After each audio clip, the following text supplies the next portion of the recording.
a thousand-year empire where East met West, and Rome was reborn, enduring through war, faith, and ambition. Byzantium was not merely a successor, but a transformation, a civilization that redefined Rome's legacy, adapting to new realities while forging its own destiny. From its heart in Constantinople, it shaped the course of Europe, the Middle East, and beyond, leaving an imprint that still echoes through history. Few civilizations have endured as long or shaped the world as profoundly as this Eastern Empire. For over a millennium, it bridged antiquity and the medieval era, preserving Rome's laws and traditions while forging its own identity. Its golden domes and mighty walls bore witness to a world in constant flux, shifting alliances, devastating invasions, and groundbreaking innovations. And yet, despite its vast influence, it remains overshadowed. The fall of Rome dominates historical imagination, while Byzantium, its last great heir, lingers in its shadow. But to overlook Byzantium is to ignore one of history's most enduring forces. It was not simply a relic of the past. It shaped the modern world in ways few realize. Its legal code, the Corpus Juris Civilis, became the foundation of European law, influencing legal traditions for centuries. Its military innovations, from the devastating power of Greek fire to one of the medieval world's most advanced fortification systems, shaped medieval warfare. Its diplomacy, built on a balance of military strength, political marriages, and strategic deception, allowed it to survive against overwhelming odds. And then there was its faith. Byzantium was the guardian of Eastern Christianity, preserving theological doctrines, religious art, and sacred traditions that continue to shape Orthodox Christianity today. Byzantine icons, hymns, and liturgies remain central to the spiritual life of millions, a living testament to the empire's influence.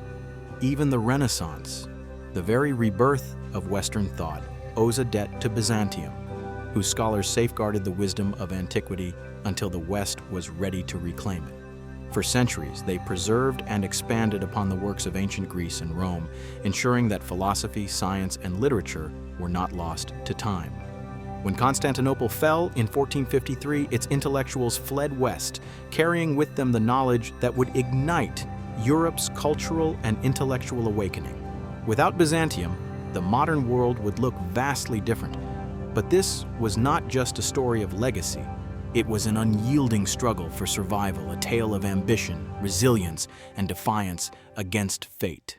For 1,000 years, Byzantium endured invasions, plagues, civil wars, and betrayal. It saw moments of unparalleled power and near destruction, and yet time and time again, it found a way to survive. Until, at last, it could resist no more. Even in its final moments, as Constantinople's walls crumbled and the last emperor stood defiant, Byzantium was not truly defeated. Its empire may have fallen, but its spirit endures in its faith, its art, and the foundations of the modern world. Byzantium was more than an empire. It was a force that shaped history long after its walls had fallen. This is the story of Byzantium. Byzantium was not born in splendor, nor in the golden age of emperors, but in an era of turmoil, when Rome, the greatest empire the world had ever known, stood on the edge of ruin. By the 3rd century AD, the unshakable colossus that had ruled for centuries was crumbling under its own weight. The empire, stretched across 3 continents, was fracturing, torn apart by civil wars as rival generals battled for the throne. Legions turned on each other, each fighting under the banner of a different emperor, plunging Rome into an age of unrelenting chaos. In just 5 decades, more than 20 emperors rose and fell, many meeting their end not through peaceful succession, but by the sword. Beyond Rome's borders, enemies gathered like vultures. Germanic tribes stormed across the northern frontiers, the Sassanid Persians struck from the east, and the empire's once thriving economy spiraled into collapse. Inflation surged, corruption festered, and infrastructure crumbled. The great roads that had once carried Rome's armies now lay in disrepair, and the legions that had once conquered the world now struggled just to defend it. The age of Augustus and the Caesars was over, and without a drastic change, Rome itself would not survive. Then, from the wreckage of a dying empire, one man seized control: Diocletian. And unlike those before him, he did not merely seek to rule. He sought to rebuild Rome from the ground up. In 284 AD, he claimed the throne, not as a desperate ruler clinging to power, but as a strategist who understood what others refused to see. Rome's greatest enemy was no longer a foreign invader. It was itself. A bloated, unwieldy empire, too vast to be governed as one. And so, he made a decision that would alter the course of history. He divided it. With one stroke, the Roman world was cleaved in two. The Latin-speaking West, scarred by invasions and economic ruin. The Greek-speaking East, rich, powerful, and teeming with ancient civilizations, each with its own emperor, each with its own destiny. Diocletian appointed a co-emperor, Maximian, to govern the West while he took control of the East. To secure stability, he devised a system known as the Tetrarchy, the rule of four. Two senior emperors, the Augusti, each ruled a half of the empire, aided by two junior Caesars who would eventually succeed them. In theory, this would end Rome's cycle of civil wars by ensuring a clear line of succession. But beneath this new order, something far greater was taking shape. The East, governed by Diocletian, was not like the Latin West. It was wealthier, its cities alive with trade from lands stretching as far as India and China. Its people spoke Greek, not Latin. Its traditions were shaped by centuries of contact with the ancient civilizations of Egypt, Persia, and Anatolia. Rome's western provinces, meanwhile, remained more rural, its cities struggling to recover from repeated invasions. The West clung to its military power, but the East thrived on something far greater: commerce, culture, and an unshakable economic foundation. Diocletian's reforms strengthened the empire, but they could not prevent the inevitable. When he abdicated in 305 AD, the fragile peace shattered. The Tetrarchy collapsed into yet another civil war, as ambitious rulers turned against one another in a struggle for supremacy. From the blood and chaos of this war, one man emerged victorious: Constantine. He crushed his rivals in a series of brutal battles, reuniting the empire under his rule. But the world had changed. The dream of a Rome governed from its ancient capital was fading. The West was crumbling, vulnerable, while the East remained strong. Constantine understood what others did not. Rome was no longer the empire's future. The East was where destiny called. This shift eastward, however, did not happen by chance. It was carved into history by the trials and triumphs of Constantine himself. The road to this transformation was not merely one of construction and administration. It was forged through blood, vision, and faith. Constantine the Great rose to power through one of the most dramatic and consequential struggles in Roman history. His path to the throne was uncertain, his survival never guaranteed. In a world where emperors fell as quickly as they rose, Constantine's ascent marked a turning point in Rome's transformation, from a pagan empire in decline to a Christian empire reborn. It all began with a battle that changed history, the Battle of the Milvian Bridge. By 312 AD, the implosion of Diocletian's tetrarchy had reignited civil war. Rival emperors waged war for control, each seeking dominance over Rome. Among them stood Constantine, son of Constantius, a former ruler of the Western Empire. When his father died in 306 AD, Constantine was proclaimed emperor by his troops, but he was not the only claimant to the throne. His greatest rival, Maxentius, controlled Rome itself, ruling as an autocrat and surrounding himself with immense wealth. The two men were on an inevitable collision course, and the fate of the empire hung in the balance. In October of 312 AD, Constantine marched his army south toward Rome. Maxentius, confident in his defenses, chose to meet him outside the city at the Milvian Bridge, a vital crossing over the Tiber River. What happened next would become one of the most famous moments in Roman history. According to later accounts, on the eve of battle, Constantine experienced a vision.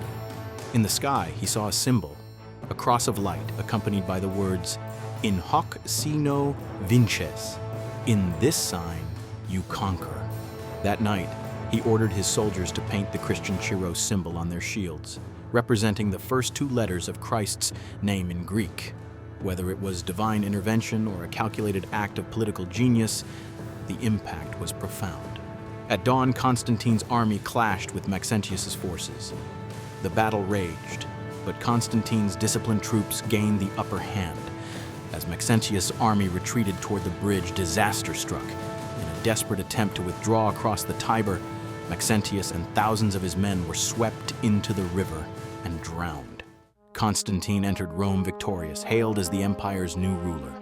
And with him, a new era had begun, one where Christianity would emerge from the shadows to define the empire itself. But Constantine's victory was not just a military triumph. It was the moment Christianity became a defining force in the empire. Until this point, Christianity had been a persecuted faith, its followers hunted and executed by emperors who saw them as a threat to Roman traditions. But now, with the most powerful man in the empire embracing the faith, everything changed. The following year, in 313 AD, Constantine issued the Edict of Milan, a decree that granted official toleration to Christianity and allowed its followers to worship freely. The days of brutal persecution, from Nero's burning of Christians to Diocletian's purges, were over. Churches rose across the empire, Christian bishops gained influence, and the faith that had once been forced underground now had imperial backing.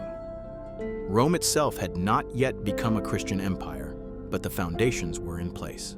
Yet Constantine's vision extended far beyond religion. He saw the crumbling structures of imperial rule and understood that the old ways were failing. Rome, once the eternal city, no longer held the strategic power it once had. The western half was fragmenting under barbarian incursions and decay, while the east retained its economic vitality and defensive advantages. If the empire was to survive, it needed a new capital, one that was not weighed down by the past, but built for the future. With the decision made, Constantine turned his full focus to the ancient Greek city of Byzantium, a 1,000-year-old settlement commanding the Bosporus Strait, where Europe met Asia. Its position was unparalleled, surrounded by the Golden Horn, Bosporus, and Sea of Marmara, with natural defenses making it nearly impenetrable. At this crossroads of continents, where trade routes converged, he would build his new capital. Here, Constantine laid the foundations of a new Rome. And in 330 AD, he dedicated the city in his own name, Constantinople.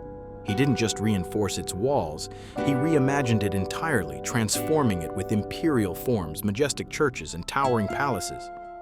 The ancient city was reborn as a capital worthy of a transformed empire. With this act, the Roman world changed forever. No longer was Rome the heart of the empire. A new civilization was rising, one that would carry the torch long after the West had fallen. A new Rome had been born, not in the shadow of the old, but as something greater. A civilization destined to outlast the very empire that had birthed it. This was no mere capital. This was a transformation, a legacy reborn. This was Constantinople, Rome reincarnated. In time, this city would become known not as Byzantium, but as Constantinople.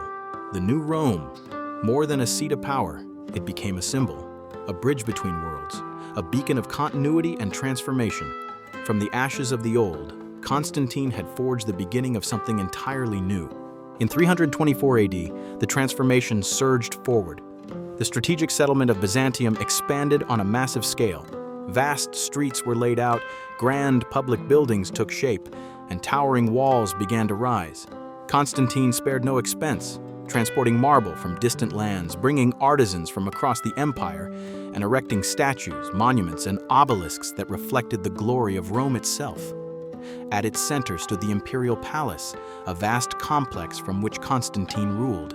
The hippodrome, an arena capable of holding tens of thousands, became the heart of the city's public life, just as the Circus Maximus had been in Rome. Great aqueducts brought water from distant springs, ensuring that the city could sustain itself even under siege.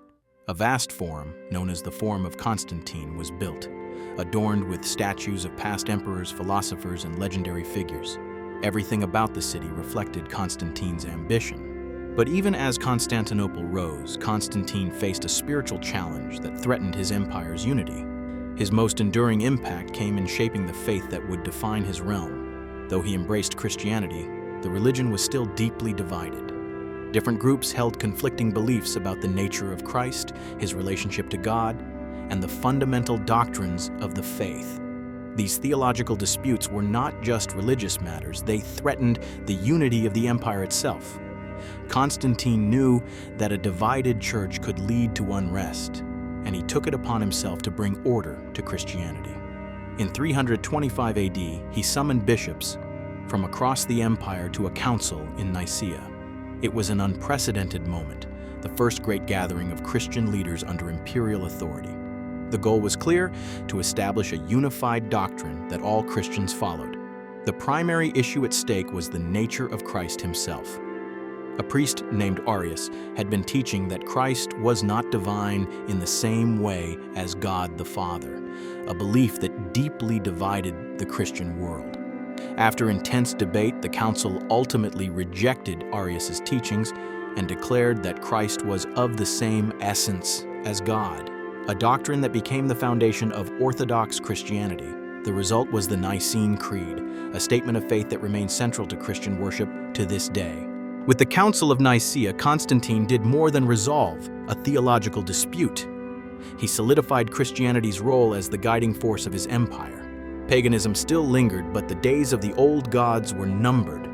Christianity was no longer just tolerated, it was becoming the spiritual backbone of the new Rome, even as its physical incarnation rose from the shores of the Bosporus.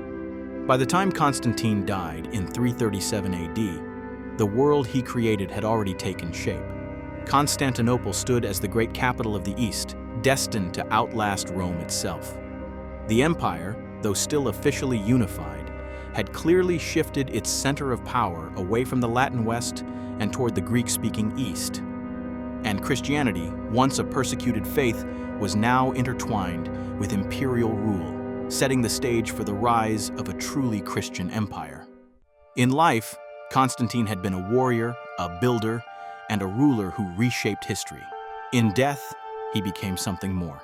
His successors honored him not just as an emperor, but as Constantine the Great, the man who laid the foundations of Byzantium, the empire that would carry Rome's legacy into a new age. Yet an empire does not stand still, even one built on the foundations of a great ruler. The empire that Constantine had reforged, the Christian empire centered in the East, did not collapse upon his death, but neither did it remain unchanged. Power passed through the hands of his sons, then his nephews, and then a succession of rulers who each navigated the shifting tides of politics, war, and faith. Rome, still nominally whole, was in reality growing more divided with each passing decade. The Latin West and the Greek East, bound together by law and tradition, were pulling apart under the strain of foreign invasions, internal strife, and deepening cultural differences. The days of a unified empire were coming to an end. By the time Theodosius I came to power in 379 AD, the Roman world was in crisis. The West teetered on the edge of disaster, battered by barbarian incursions, economic decline, and political instability. The East, though wealthier and better defended, was still reeling from the catastrophic defeat at Adrianople just a year earlier, where Emperor Valens perished as his legions were annihilated by the Goths. The battle had shattered Roman confidence, proving that the empire's borders were not as secure as they had once believed. Theodosius, an experienced general from Hispania, was chosen to salvage the Eastern Empire from the brink. His first task was to deal with the Gothic threat. With his armies weakened and the treasury drained, Theodosius knew that brute force alone would not be enough. Instead, he turned to diplomacy, offering the Goths land within Roman territory and the status of foederati, federated allies of Rome. It was a controversial solution, one that many Romans saw as a betrayal, but Theodosius had little choice. The days of simply crushing invaders and forcing them back beyond the Danube were over. The empire could no longer afford endless war. It had to adapt to survive.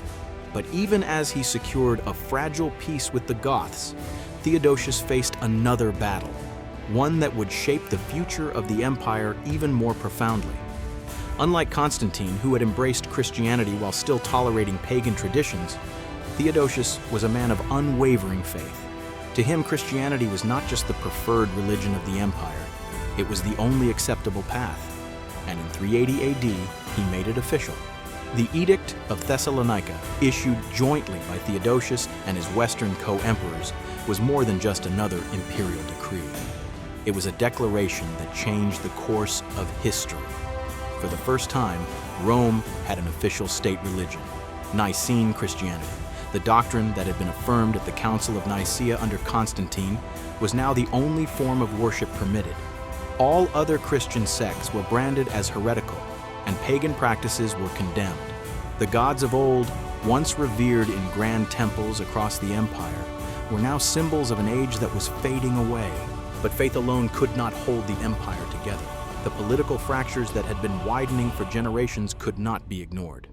Theodosius had spent much of his reign defending both halves of the empire, waging wars in the west and asserting his authority over rival factions.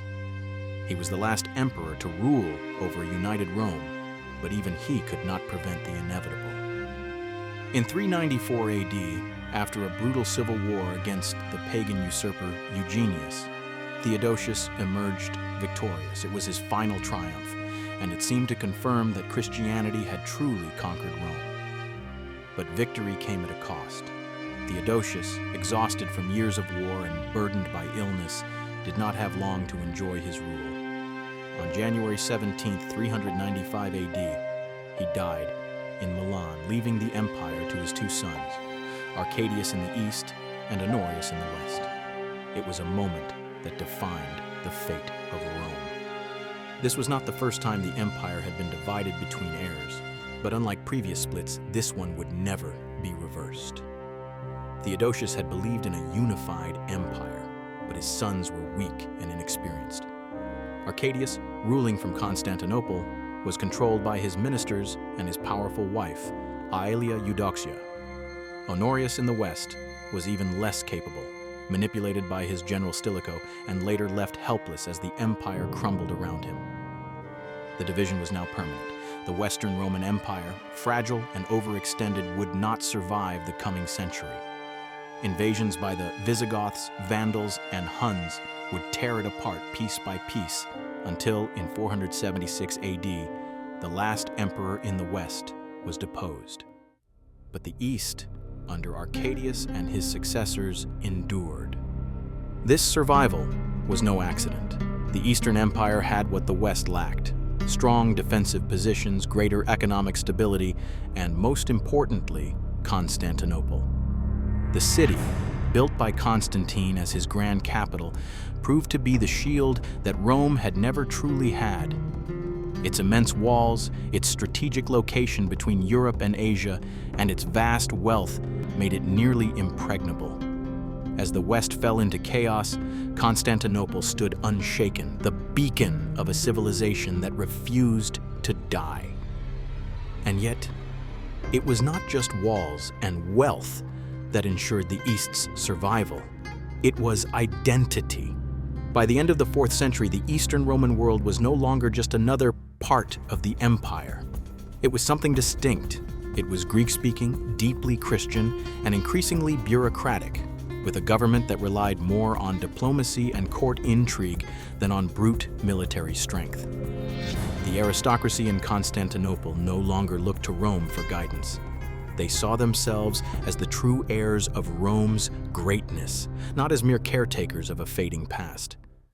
Theodosius had not intended to divide the empire permanently, but his reign ensured that when the final split came, the East would not only survive, it would thrive. The Byzantine Empire, though still calling itself Roman, was now on its own path. It would endure sieges, wars, and internal strife. It would face the rise of new powers, from the Sassanids to the Arabs, and it would reshape itself again and again. But it would never forget its origins. It would never forget Constantine, the man who built its capital. It would never forget Theodosius, the emperor who made it Christian. And it would never forget Rome, not the Rome that fell, but the Rome that lived on in the East, behind the walls of Constantinople, waiting for the next chapter of its history to unfold. In 410 AD, the unthinkable happened. Rome, the eternal city, the heart of the empire, fell to an army of barbarians. Alaric, the Visigothic king who had once fought for Rome, now marched against it. His warriors stormed through the city's gates, looting its wealth and burning its streets. Though they left after 3 days, the psychological shock was immense. Rome had not been sacked in nearly 800 years. The empire that had once seemed eternal was now exposed as fragile. But while the West reeled, the East remained untouched. Constantinople's walls stood firm, trade flowed, and emperors ruled with diplomatic cunning. They saw Rome's fall but chose not to intervene. Survival required strategy, not sentiment. And so, as the West floundered, the East secured itself, reinforcing its defenses, strengthening its economy, and perfecting the art of playing barbarians against one another. Yet Rome's suffering was far from over. In 455 AD, the city was sacked again, this time by the Vandals. Unlike Alaric, they did not simply plunder, they stripped Rome bare, taking everything of value and leaving devastation in their wake. The Western Empire, already on its knees, now barely existed in any meaningful form. Its territories had fallen into the hands of barbarian warlords, its economy was in shambles, and its government was little more than a shadow of what it had once been. The great imperial machine, once the master of the world, had ground to a halt. By 476 AD, the West's fate was sealed. Odoacer, a barbarian general, deposed the puppet emperor Romulus Augustulus and sent the imperial regalia to Constantinople, a silent admission that true Roman authority now resided in the East. The survival of the East was no accident. It had wealth, trade, and strong leadership, but more than that, it had adapted. Unlike the stagnant West, Byzantium had embraced new methods of war, governance, and diplomacy. The old Roman legions, rigid and outdated, had given way to highly mobile cavalry units and elite formations that could counter the barbarian threat. The empire's network of spies and envoys ensured that threats were neutralized before they became crises. Where the West relied on brute force, the East relied on strategy. When war was necessary, it was fought with precision. When diplomacy could achieve more, gold was spent instead of blood. And so, while the West crumbled, the East endured. Odoacer and the barbarian kings who followed ruled Italy, but they never became emperors. That title belonged only to the rulers of Constantinople, and they intended to keep it that way. Even as the West faded into memory, the Eastern Roman Empire, what would later be called the Byzantine Empire, stood defiant. It was no longer the empire of Augustus or Trajan, no longer the Rome that had conquered the world, but it was still Rome. For centuries to come, the rulers of Constantinople would look westward, wondering if they could reclaim what was lost. Some would try. Some would dream of uniting East and West once more, but the world had changed. The age of the old Rome had ended and a new era had begun, one in which Byzantium, and Byzantium alone, would carry the torch of Roman civilization. The city of Constantine had outlived the city of Romulus. The torch of Rome, once carried by the West, now burned only in the East. And though the empire would face new threats, Persians, Arabs, Crusaders, and Ottomans, it would stand for another 1,000 years, long after the fall of its ancient counterpart. Rome had not died. It had merely moved. And it had endured, not by chance, but by adaptation. And then came Justinian. Born a peasant in the Balkans, he should have lived and died in obscurity. But fate had other plans. His uncle, Justinus, a soldier who had clawed his way up through the ranks, became emperor in 518 AD. And with him he brought his brilliant, ambitious nephew to Constantinople. Justinian was not a man of half measures. He was not content with merely ruling the Eastern Empire. He wanted to restore the Roman world itself. The lost territories of the West, from North Africa to Italy, still belonged to the empire in name. But Justinian did not want them in name alone. He dreamed of reconquest, of reclaiming the lands that had once bowed to Rome, of making the Mediterranean a Roman lake once more. His rule was defined by unwavering ambition. He reformed laws, centralized power, and strengthened the empire's administration, but none of it mattered if Byzantium could not withstand rebellion. and in 532 AD, it almost didn't. It began in the Hippodrome, where the city's two great chariot racing factions, the Blues and the Greens, clashed in their eternal rivalry. But under Justinian, their hatred of each other was overshadowed by something greater: their hatred for the emperor himself. High taxes, corruption, and brutal crackdowns had made him deeply unpopular, and when Justinian ordered the execution of several faction members accused of murder, the city erupted in rage. What started as a riot became a revolution. Thousands flooded the streets, setting fire to palaces, markets, and churches. The Hagia Sophia, the grandest church in the empire, was reduced to ashes. In the Hippodrome, where chariots once raced, the mob gathered, their voices rising like a storm. Nika, Nika! Victory, victory! It was no longer a cheer for sport. It was a cry for revolution. Senators eager to overthrow Justinian saw their chance. They declared a new emperor, Hypatius, the nephew of a former ruler. The imperial palace trembled as the mob surged forward, but the empire, the very dream Justinian had fought for, was on the brink of collapse. His advisors urged him to flee. Theodora, his wife and empress, did not. Standing before the shaken court, she spoke words that would be remembered for centuries. "If you, my lord, wish to flee, you are free to do so. But as for me, I shall stay. I will not flee, because I do not wish to live without my crown. Royalty is a fine burial shroud." There would be no retreat. Justinian would fight, and fight he did. He turned to Belisarius, his greatest general, and ordered him to end the rebellion. The imperial army sealed off the exits of the Hippodrome, trapping tens of thousands inside. Then the massacre began. Belisarius and his cavalry stormed in, swords flashing, spears plunging into the crowd. Blood flowed like a river. By the end of the slaughter, 30,000 rioters lay dead.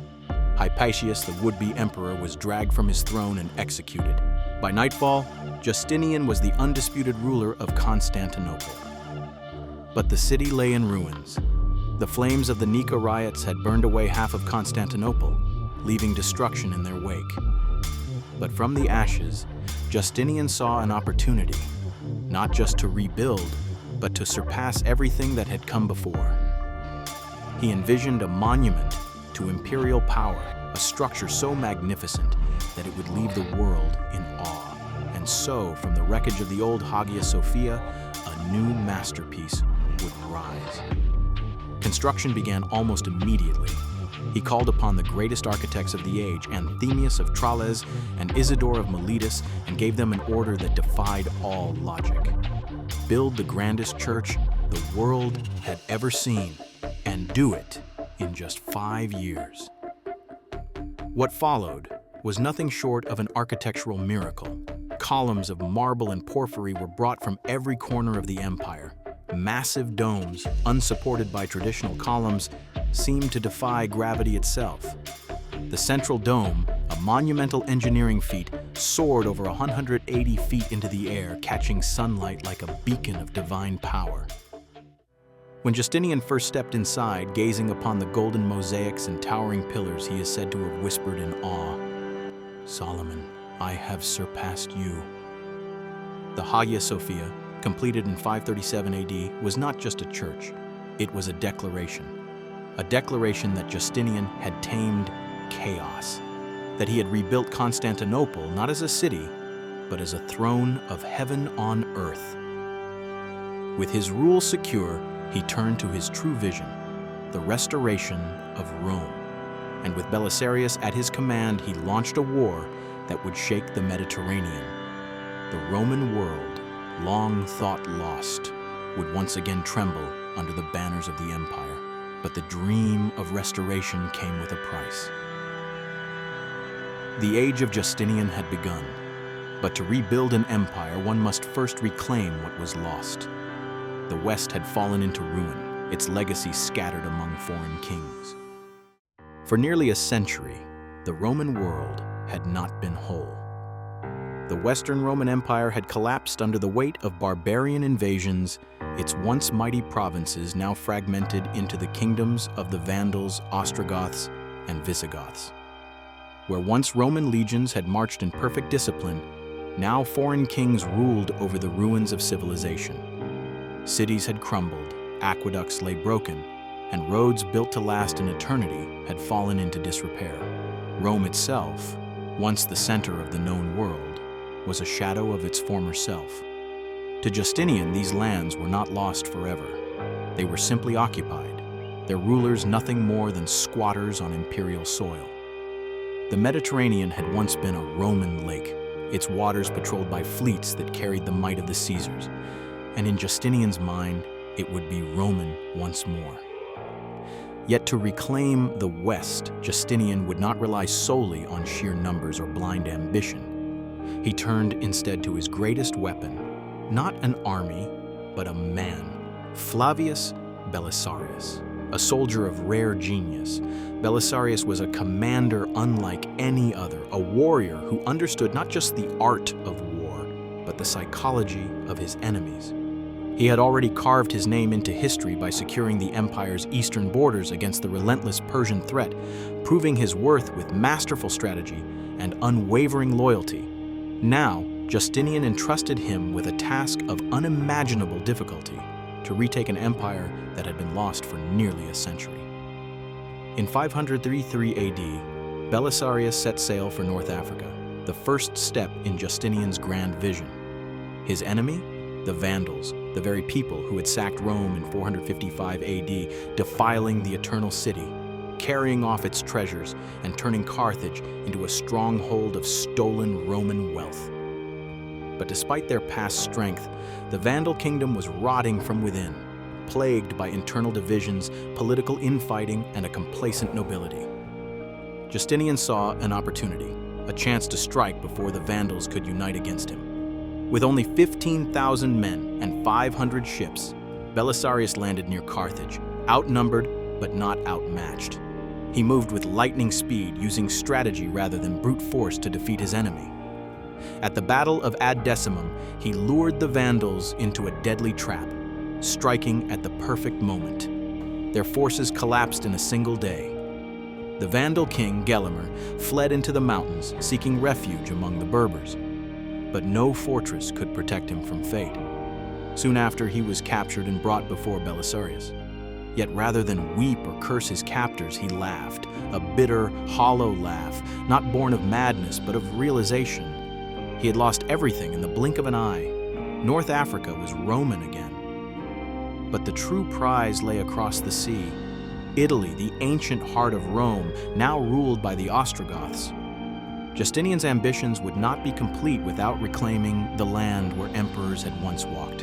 In 535 AD, Belisarius launched his invasion of Italy, beginning with Sicily, then Naples, before finally setting his sights on the greatest prize of all, Rome itself.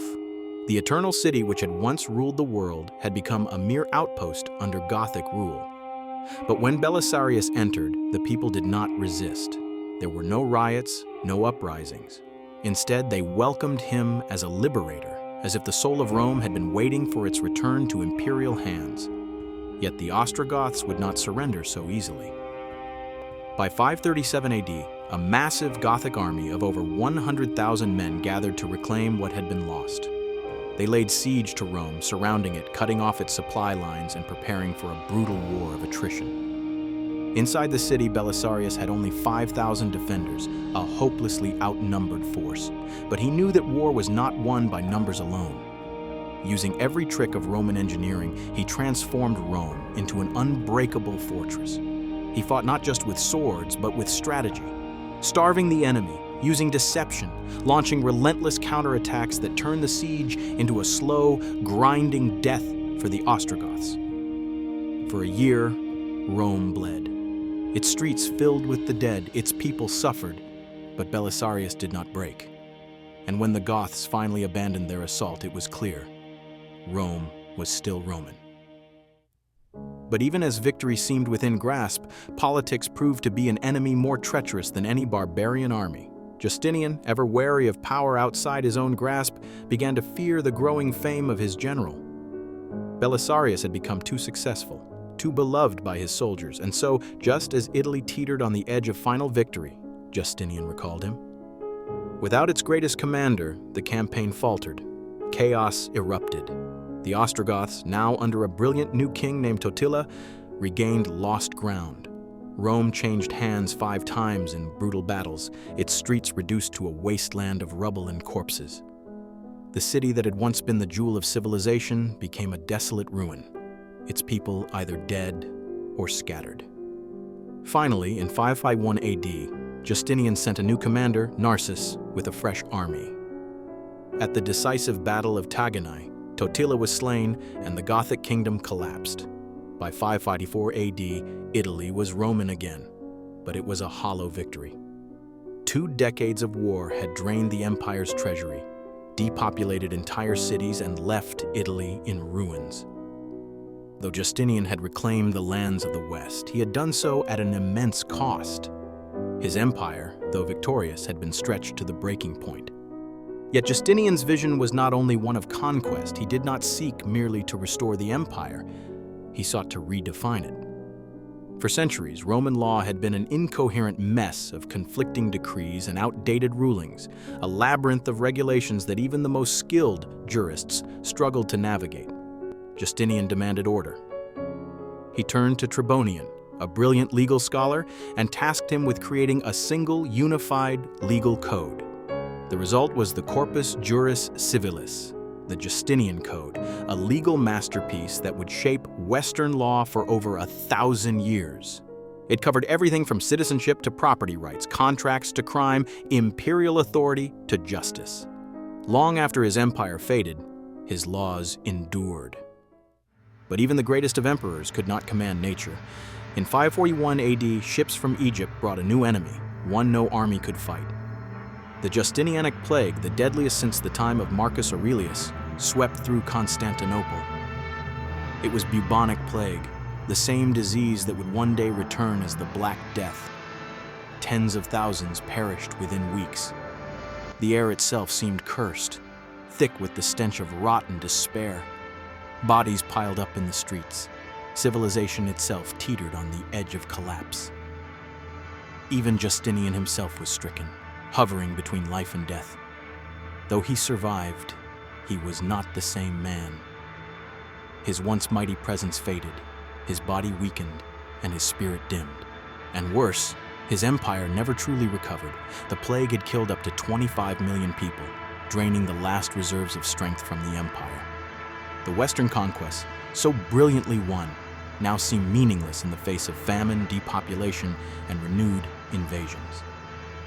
In his final years, Justinian clung to power, issuing new laws, overseeing construction projects, and debating theology as if the fate of the empire rested on words alone. But the Golden Age had passed. After ruling for nearly 4 decades, he breathed his last in 565 AD. He left behind an empire exhausted by war, weakened by plague, and stretched beyond its limits. Within a generation, Italy fell to the Lombards, Spain was lost, and Rome once again became a city of ghosts. Yet Justinian was not forgotten. His laws endured. His churches still stood. And above them all, the Hagia Sophia remained, an eternal reminder of his ambition, his triumphs, and the price of empire. The Golden Age had faded, and with it the stability Justinian had fought so hard to establish. The world had changed, and Byzantium, once reborn under his rule, now faced the harsh realities of an empire on the brink. Storms of uncertainty began to gather on the horizon. With the emperor's passing, Byzantium found itself at a crossroads. The West was lost, the treasury drained, and the legions spread thin. The empire's borders, once defended by the might of Rome, were now vulnerable to invasion. And the greatest threat came not from the barbarian kingdoms of Europe. It emerged from the east, where the Sassanid Empire, Byzantium's ancient rival, was rearming and preparing for war. For centuries, the Romans and the Persians had been locked in an unending struggle, a clash of empires spanning generations. This was no simple border dispute, but a battle for dominance over the Middle East, the Caucasus, and the wealth of the Silk Road. Under Emperor Maurice, Byzantium had managed to hold its ground. A brilliant strategist, Maurice secured a delicate peace with Persia. restoring Khosrow Titu to the Persian throne after a rebellion had threatened to overthrow him. But that peace came at a cost. Maurice had been forced to make difficult decisions, cutting military spending and compelling his soldiers to endure harsh winter campaigns along the Danube against the Avars and Slavs. The troops, weary and disgruntled, could only take so much. In 602 AD, their patience ran out. A revolt broke out. Maurice was captured, dragged from his throne, and executed alongside his sons. His death was not swift. His children were slaughtered before his eyes, one by one, before the emperor was finally put to death. A new ruler took his place, Phocas, a usurper elevated by the army. But Phocas was no savior. He was a tyrant. His reign was a nightmare of paranoia, purges, and incompetence. The Senate despised him, the people feared him, his cruelty knew no bounds. And in the east, Khosrow Titu saw his chance. Declaring vengeance for his fallen ally, the Persian king unleashed his armies. What had begun as a war of retribution soon became a war of conquest. The Persian juggernaut rolled across the Byzantine frontier, sweeping through Mesopotamia, Syria, and into Anatolia itself. City after city fell. Dara, the great fortress of the east, was lost. Antioch, one of the empire's most important cities, was taken. The Byzantine resistance collapsed. Constantinople, isolated and vulnerable, trembled under the weight of disaster. Then came the unthinkable. In 614 AD, Jerusalem fell. For centuries, the city had been the heart of Christendom. Now, it lay in ruins. The Church of the Holy Sepulchre was burned. Tens of thousands were massacred. The Persians took the most sacred relic of all, the true cross, the symbol of Christ's crucifixion. It was a humiliation unlike any Byzantium had suffered before. And as Phocas flailed helplessly, unable to halt the empire's collapse, the people turned to a new hope. Across the sea, in the province of Africa, a governor named Heraclius watched the chaos unfold. He was no general, no seasoned statesman, but he knew that if Phocas remained on the throne, the empire would not survive. And so, in 610 AD, Heraclius took action. A fleet sailed from Carthage, carrying the man who would change the fate of Byzantium. When it reached Constantinople, there was little resistance. The people despised Phocas. The Senate abandoned him. Even his own guards turned against him. Dragged before Heraclius, the fallen emperor spat at his conqueror. "Is it thus," he sneered, "that you rule an empire?" Heraclius did not answer. He simply had Phocas executed. His reign of terror had ended, but the true battle had only begun. When Heraclius took the throne, he inherited an empire on the brink of ruin. The treasury was empty. The army was shattered. The Persians stood on the doorstep of Anatolia. And in the Balkans, the Slavs and Avars threatened to seize the last Roman lands in Europe. For years, the new emperor struggled to keep the empire afloat. He reduced the size of government, debased the currency, and even melted down church treasures to fund the war effort. But it was not enough. The Persians advanced deeper into Asia Minor, even reaching the shores of the Bosphorus. For a moment, it seemed that the empire would collapse entirely. But Heraclius did not surrender. He launched one of the most daring counteroffensives in history. Instead of fighting a defensive war, he struck at the heart of Persia itself. With a reorganized army and the financial backing of the church, he led his men deep into enemy territory, fighting not to reclaim lost provinces, but to break the Persian Empire once and for all. It was a brutal campaign, waged across the mountains of Armenia and the plains of Mesopotamia. The Byzantines marched hundreds of miles through hostile terrain, defeating Persian forces in battle after battle. At Issus, at Ganzak, at the gates of Ctesiphon itself, Heraclius won against overwhelming odds. Then in 627 AD, the decisive moment came. Outside the ruins of Nineveh, Heraclius faced the Persian army in a final confrontation. The battle raged for hours, with neither side giving ground, but in the end, Heraclius led a devastating cavalry charge, shattering the enemy lines. The Persian forces collapsed. Khosrow fled in disgrace, only to be overthrown and executed by his own son. The war was over. Byzantium had won. In triumph, Heraclius reclaimed the true cross, carrying it back to Jerusalem in a grand procession. The city that had once fallen to the Persians now saw its most sacred relic restored. It was the high point of his reign, a moment of glory that seemed to mark the empire's return to greatness. But even as he celebrated, a new storm was rising. Far to the south, in the deserts of Arabia, a new power had emerged. The followers of the Prophet Muhammad had united the warring tribes into a force unlike any the world had seen before. They moved with speed, discipline, and an unshakable belief in their cause. Heraclius, exhausted from decades of war, underestimated the threat. He had spent his life fighting the Persians, but Persia was no more. The empire was battered, drained of men and resources. And in this moment of weakness, the armies of Islam struck. The Byzantine provinces of Syria and Palestine were the first to fall. Damascus, Antioch, and Jerusalem, all lost in rapid succession. The once mighty empire, victorious against Persia, now struggled to hold its own against this new enemy. In 636 AD, at the Battle of Yarmouk, the fate of the region was sealed. The Byzantine army, outnumbered and demoralized, was decisively defeated. The dream of reclaiming the eastern provinces was shattered. Egypt followed soon after. The great city of Alexandria, the jewel of the Mediterranean, surrendered in 642 AD. The Nile, which had once fed the empire's grain supply, now belonged to the Rashidun Caliphate. Within a single generation, Byzantium had lost the very lands it had fought so hard to reclaim. Heraclius, once the savior of the empire, watched helplessly as his victories were undone. Old, weary, and broken by the weight of war, he retreated to Constantinople.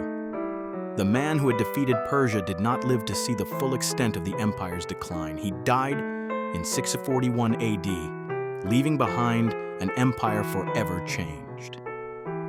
As Heraclius's health waned, so too did the empire he had once saved, its power crumbling in the face of new threats. The Roman world was gone. The balance of power had shifted. Byzantium, once the ruler of the Mediterranean, now clung to survival against a rising Islamic empire. And yet, it did not fall. Despite the overwhelming odds, the empire clung to life, surviving not by sheer might, but through strategy, resilience, and the power of its capital.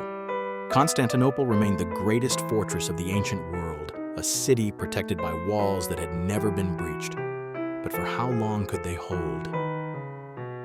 Though Constantinople stood as the indomitable capital, its defenses would soon be tested by a new, devastating war.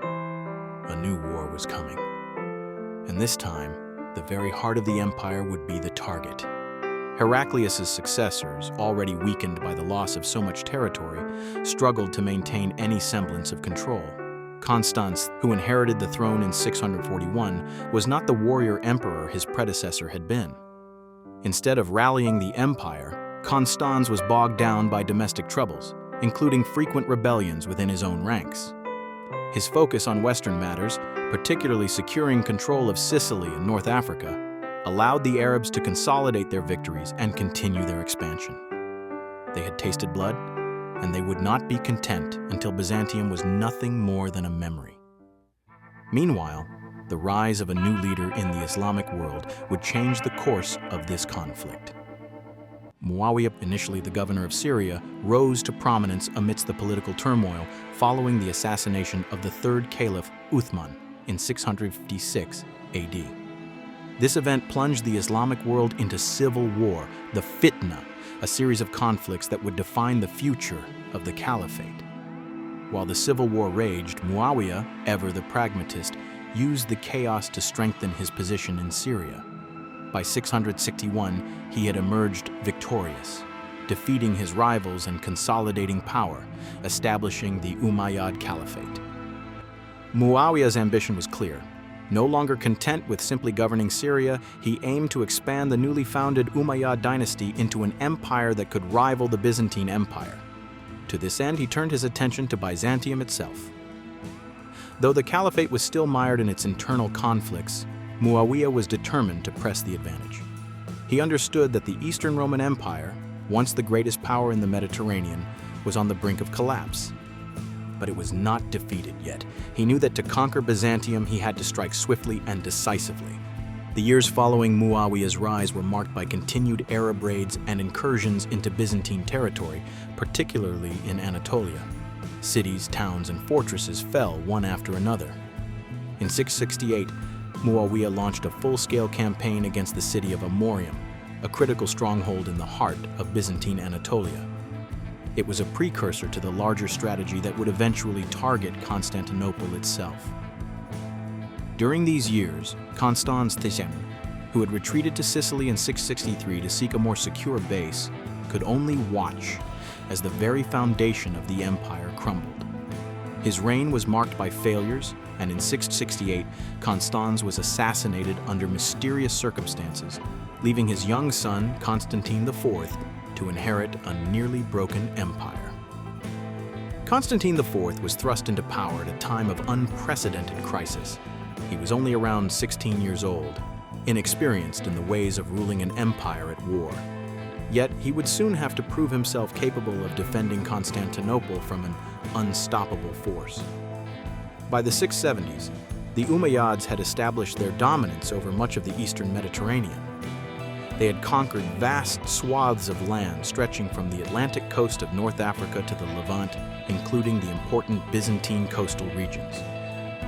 The strategic goal for Muawiyah and his successors was clear. The ultimate prize was Constantinople, the jewel of the Mediterranean, the capital of the Byzantine Empire, and the heart of Christian civilization.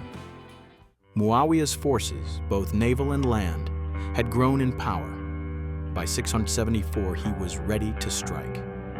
His fleet, one of the largest the world had ever seen, began to assemble for an assault on Constantinople itself. But the city, though besieged and exhausted, was far from defenseless. The Theodosian walls, a network of fortifications that had protected the city for centuries, stood as an obstacle that seemed impossible to overcome. The challenge would be immense, but the Umayyad Caliphate had proven its might time and time again. They had toppled cities, broken armies, and conquered empires.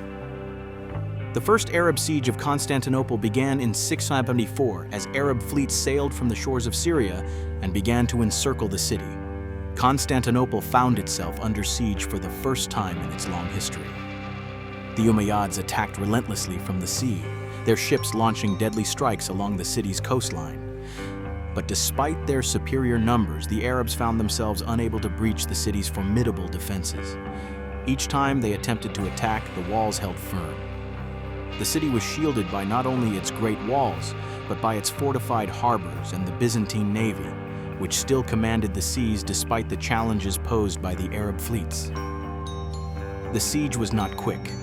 It lasted for 4 years, from 674 to 678 AD. During this time, the Byzantines fought back fiercely, using every resource at their disposal.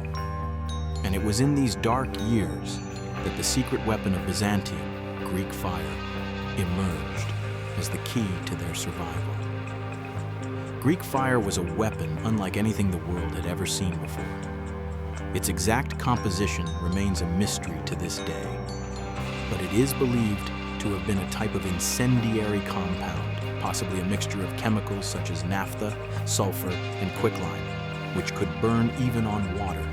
The Byzantines had long guarded the secret of its creation, and now, in their hour of need, it became their last, best hope.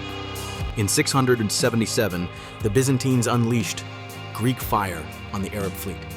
Mounted on siphons, which were essentially large tubes affixed to ships, the fire could be projected with deadly accuracy onto the enemy vessels. The Arabs, who had been relying on their superior numbers and their fleet's prowess, were caught off guard. Ships that came in contact with Greek fire were consumed by flames that could not be extinguished. Even when Arab sailors tried to flee into the sea, the fire followed them, causing catastrophic losses. The Umayyad fleet was utterly destroyed. The devastation was overwhelming.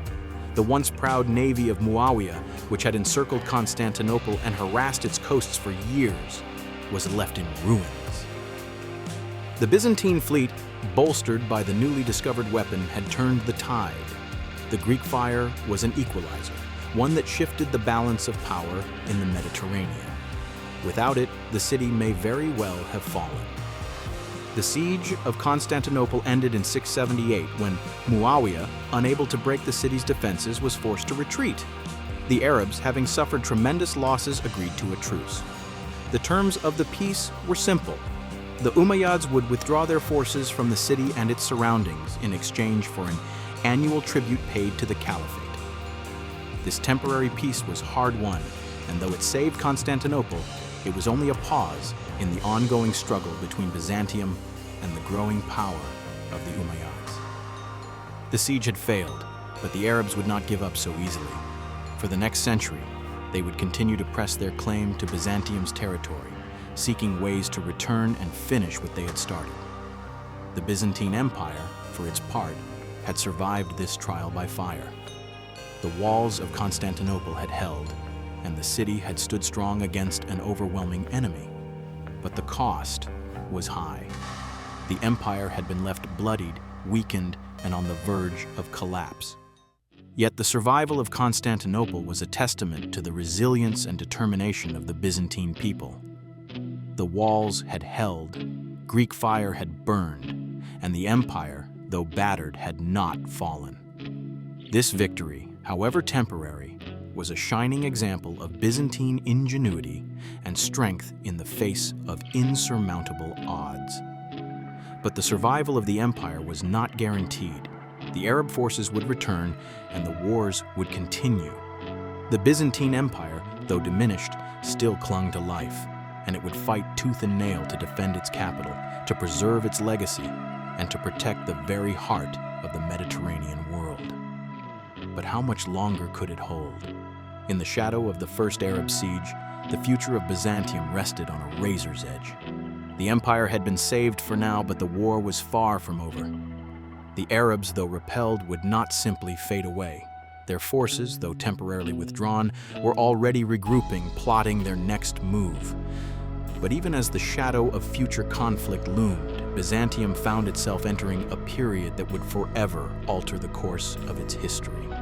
The next chapter of Byzantine survival was not just about repelling external invaders, but about dealing with the cracks that were forming within. The next few centuries would be defined not only by military struggle, but by fierce internal conflict. As Byzantium recovered from the damage inflicted by the Arabs, it would face a new threat, not one from without, but one from within. This period, often referred to as the Dark Ages of Byzantium, marked a time of great change. The empire was not collapsing, but it was certainly transforming. Political, religious, and military shifts would shape the future of the Byzantine world, and some of these shifts would prove to be just as significant, if not more so, than the battles against foreign invaders. In this era, Byzantium would face an ideological and religious war that would echo through its history for centuries to come: iconoclasm. It was during this time that the Byzantine Empire would not only have to contend with the rise of Islam, but also with its own internal divisions. The iconoclasm controversy, which began in 726 under Emperor Leo III, would challenge the very foundations of Byzantine society and politics.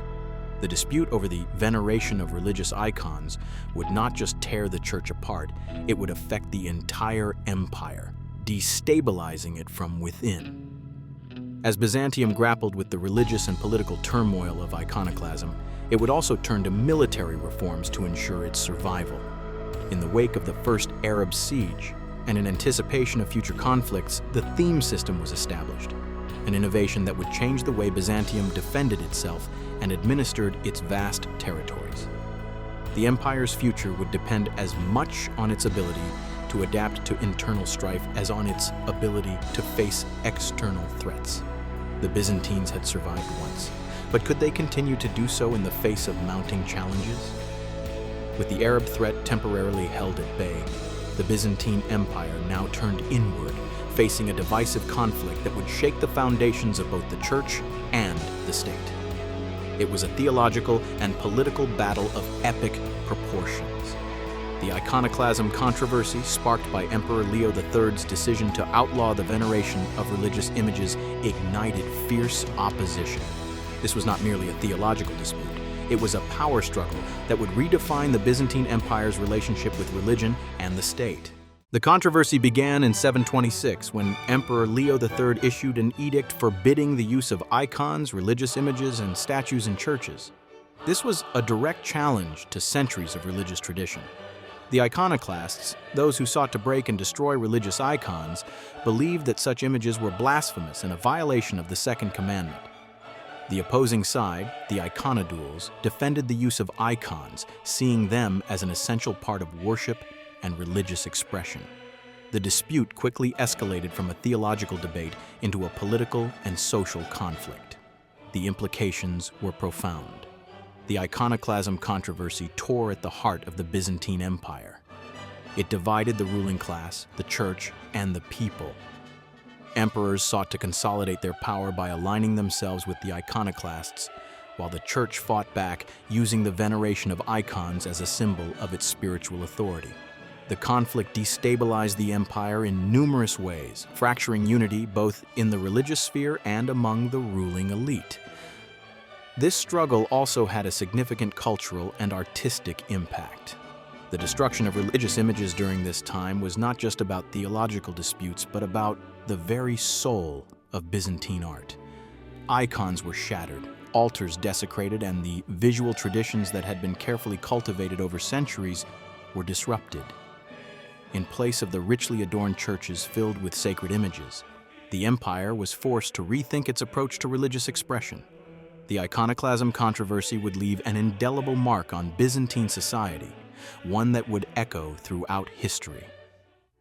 As the iconoclasm controversy raged on, the Byzantine Empire was simultaneously working on military and administrative reforms that would ensure its survival in a world constantly at war.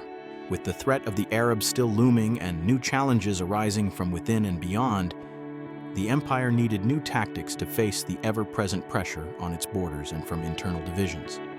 One of the most important innovations was the theme system, introduced during the reign of Emperor Heraclius in the early 7th century.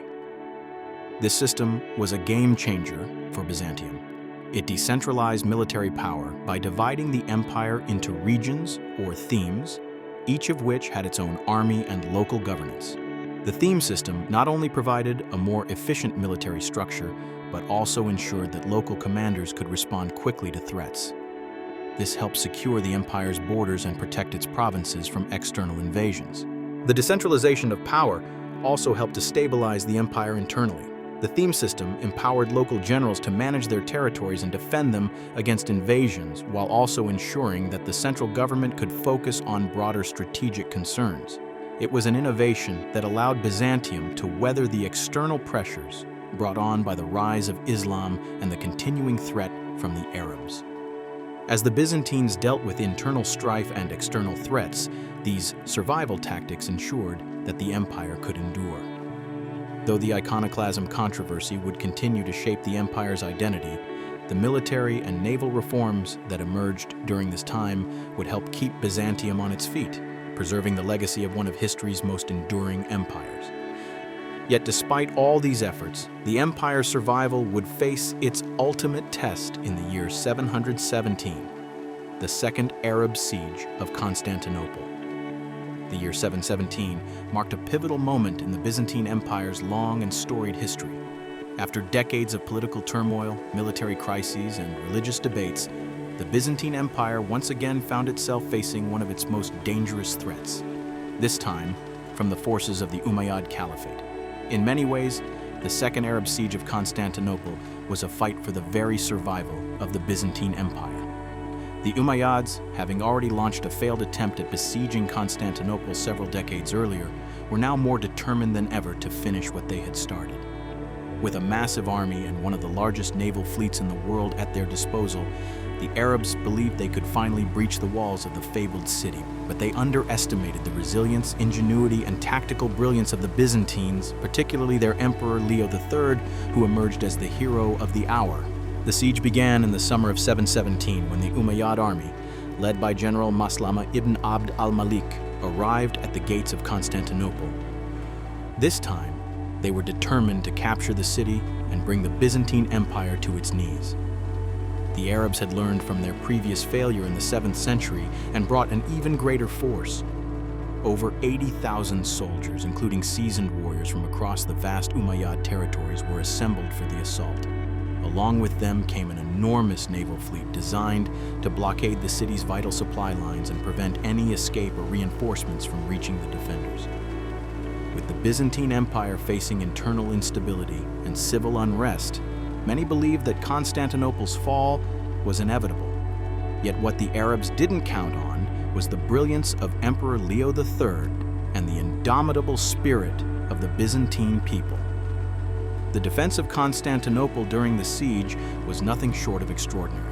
Leo III, who had risen from humble origins, was not just a skilled military commander, he was a visionary leader. Understanding the gravity of the situation, he immediately set to work preparing the city for a prolonged siege. One of the key advantages of Constantinople, aside from its well-fortified walls, was its strategic location.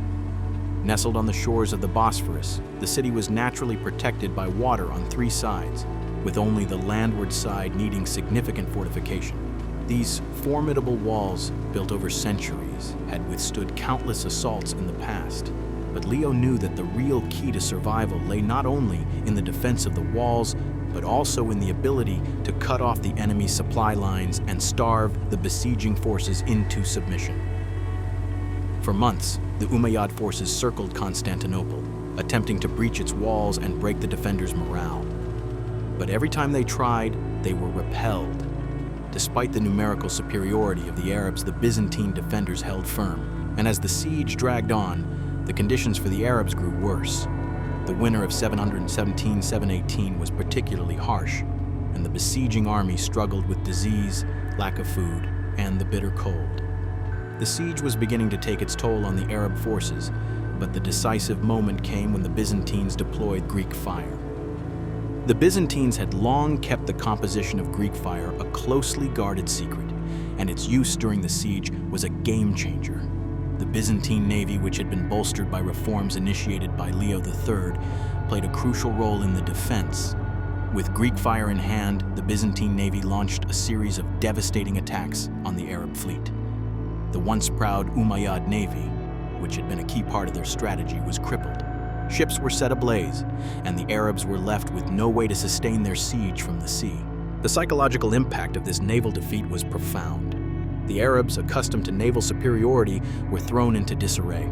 The sight of their fleet burning in the waters around Constantinople shattered their confidence. But this victory was not just about the use of Greek fire. It was also a testament to the Byzantine navy's strategic use of the Bosphorus and their mastery of naval warfare. The Byzantines had turned the very element the Arabs had hoped to dominate into their greatest strength. With their navy shattered and the siege dragging on, the Arabs were faced with a difficult decision.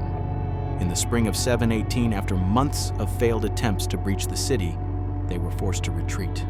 Their dream of conquering Constantinople and breaking the Byzantine Empire had been shattered. The Byzantine victory at the Second Arab Siege was nothing short of miraculous. It was a turning point that ensured the survival of the Byzantine Empire for centuries to come. Leo III's leadership during the siege secured his place in history as one of Byzantium's greatest emperors. Not only had he repelled the Arab forces and saved Constantinople, but he also demonstrated the effectiveness of his military reforms. His decision to strengthen the Byzantine navy and invest in the use of Greek fire was a stroke of genius. But his greatest achievement was his ability to unite the people of Constantinople, regardless of class or religion, in the face of a common enemy. The victory at Constantinople became a symbol of Byzantine resilience and a defining moment in the empire's long struggle for survival. However, the victory at Constantinople did not mark the end of the challenges facing Byzantium. The 8th century was a time of reflection on the state of the empire. Historians often debate whether the period following the fall of the Western Roman Empire, and particularly the 8th century, should be considered a dark age. For some, the term implies a time of stagnation, decline, and cultural decay. But was this truly the case for Byzantium? Many scholars prefer to describe this period as an era of crisis. The Byzantine Empire faced numerous challenges during this time, including constant military threats from the Arabs, internal political instability, and religious conflict. The iconoclasm controversy, which began in the aftermath of the Second Arab Siege, tore at the very fabric of Byzantine society. The conflict over the use of religious icons divided the empire, leading to political and social upheaval. Yet despite these challenges, the empire adapted. Rather than succumbing to decline, Byzantium reformed. Military strategies were updated and the naval fleet was strengthened. The Byzantine military, which had once been the pride of the Roman Empire, was reborn as a formidable force once again. But more than just military innovations, the period after the siege saw significant political and religious changes. The Byzantine Empire was adapting, evolving, and setting the foundation for future recoveries. Even the controversial decisions made during the reign of Leo III, such as his stance on iconoclasm, played a role in shaping the future of the empire. The fact that Byzantium survived and even thrived in the centuries after the Second Arab Siege speaks to its resilience.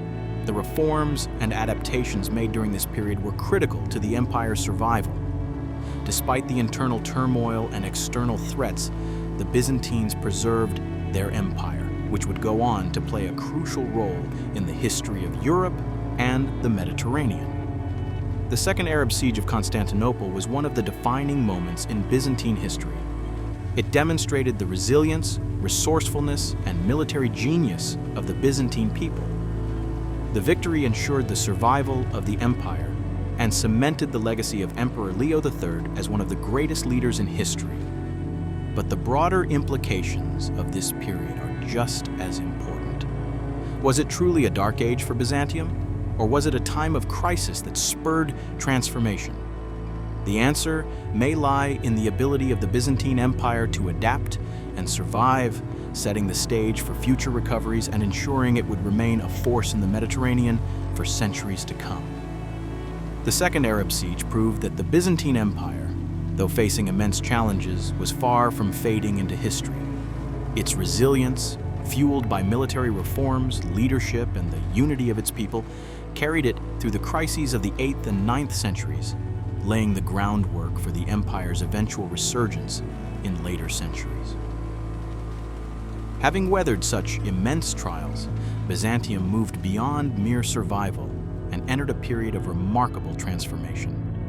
From the ashes of its darkest hours, the empire emerged, not just intact, but stronger than ever, entering what historians would later call the Macedonian Renaissance. The Byzantine Empire, though battered and scarred by the turbulent decades of the 7th and 8th centuries, emerges from the darkness of its so-called Dark Ages into a period of unprecedented cultural, political, and military strength. But it is between the 9th and 11th centuries that Byzantium reaches the peak of its power. This period, known as the Macedonian Renaissance, marks a time when Byzantium stands at the height of its military, political, and cultural influence, laying the foundation for an empire that remains powerful for centuries to come. At the heart of this revival is the Macedonian dynasty, which rules from 867 to 1056 AD. The reign of this dynasty represents the zenith of Byzantine cultural and military achievement. This era witnesses the transformation of the empire in key areas, from its military might to its intellectual and artistic output. The fragmented and weakened central government of previous centuries is reformed, and the military, previously stretched thin by constant invasions, is restored to its former glory. The Macedonian dynasty not only ensures Byzantium's survival, but also transforms it into a thriving, formidable force on the world stage. A key aspect of this era is the cultural revival that takes place, known as the Byzantine Renaissance. The Byzantines develop a renewed interest in the classical Greek and Roman heritage, which sparks a flourishing of Byzantine art, literature, and philosophy. Elites within the empire begin to view their cultural past as an asset, seeking to preserve and expand upon the achievements of their ancestors. Emperor Basil, the founder of the Macedonian dynasty, plays a pivotal role in this transformation. His efforts to restore the empire's strength are matched by his commitment to restoring Byzantine cultural and intellectual life. This renaissance leaves a lasting impact on Byzantine society, influencing the empire for generations to come. The Macedonian dynasty is not merely a time of military restoration and cultural revival, but also a period marked by strong centralized government.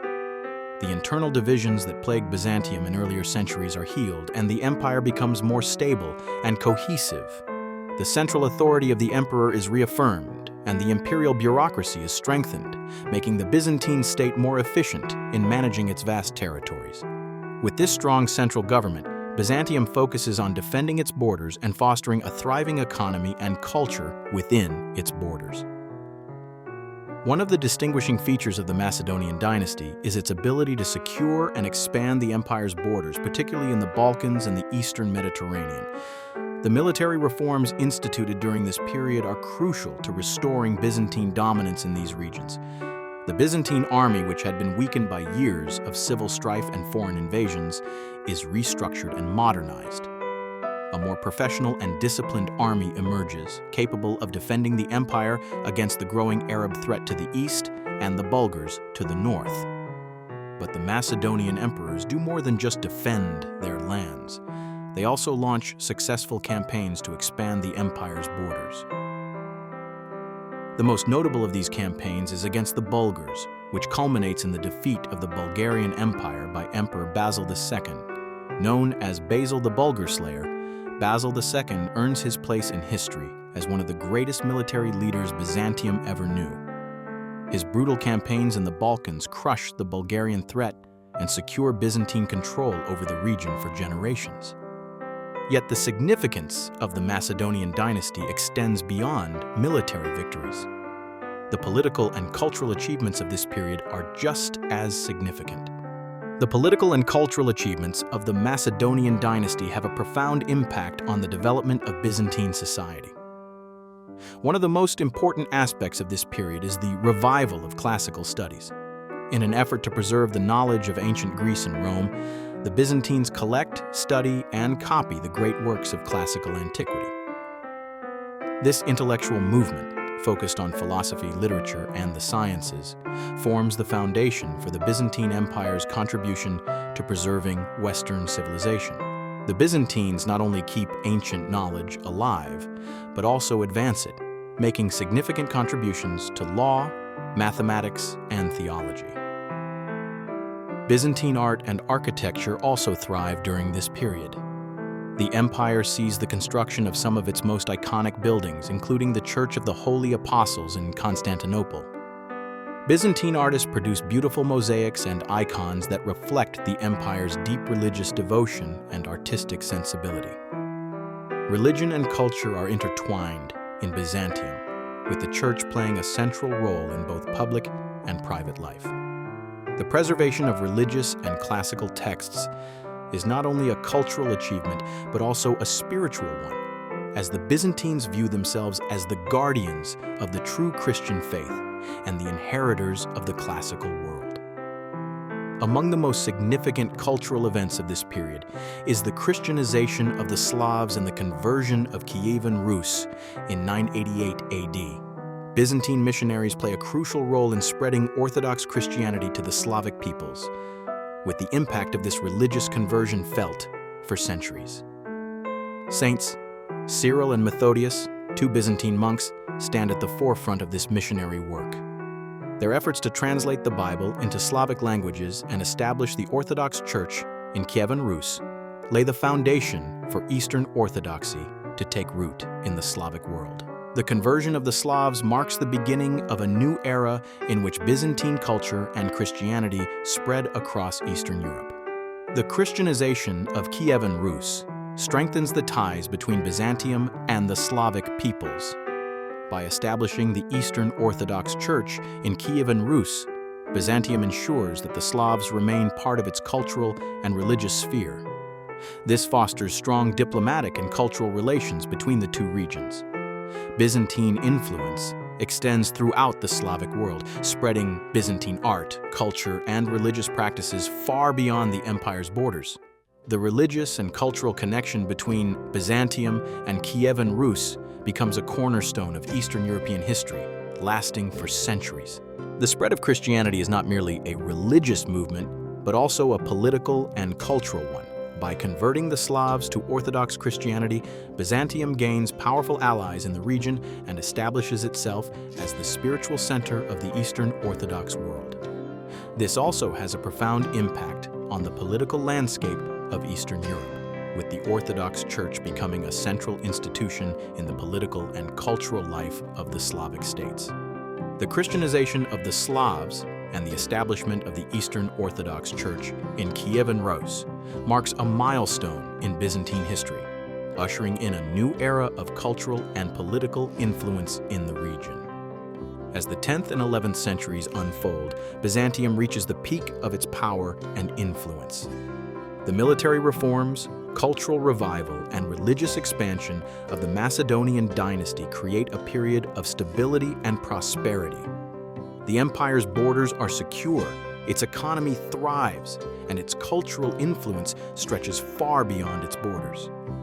The Byzantine Empire regains its former glory, and its impact on the world continues to be felt for centuries. The Macedonian Renaissance and the Byzantine peak of the 9th to 11th centuries represent pivotal moments in the history of the empire. During this time, Byzantium regains its strength, expands its influence, and preserves the legacy of the ancient world.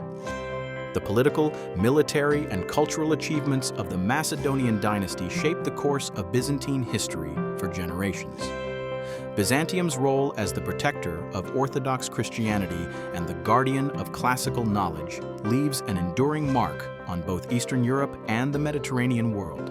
The Byzantine Empire, now firmly entrenched in its golden age, continues to play a central role in shaping the history of Europe and the Mediterranean for centuries to come. The reign of Basil II, often called the Bulgar Slayer, marks a defining period in Byzantine history, where the empire reached its military and political zenith.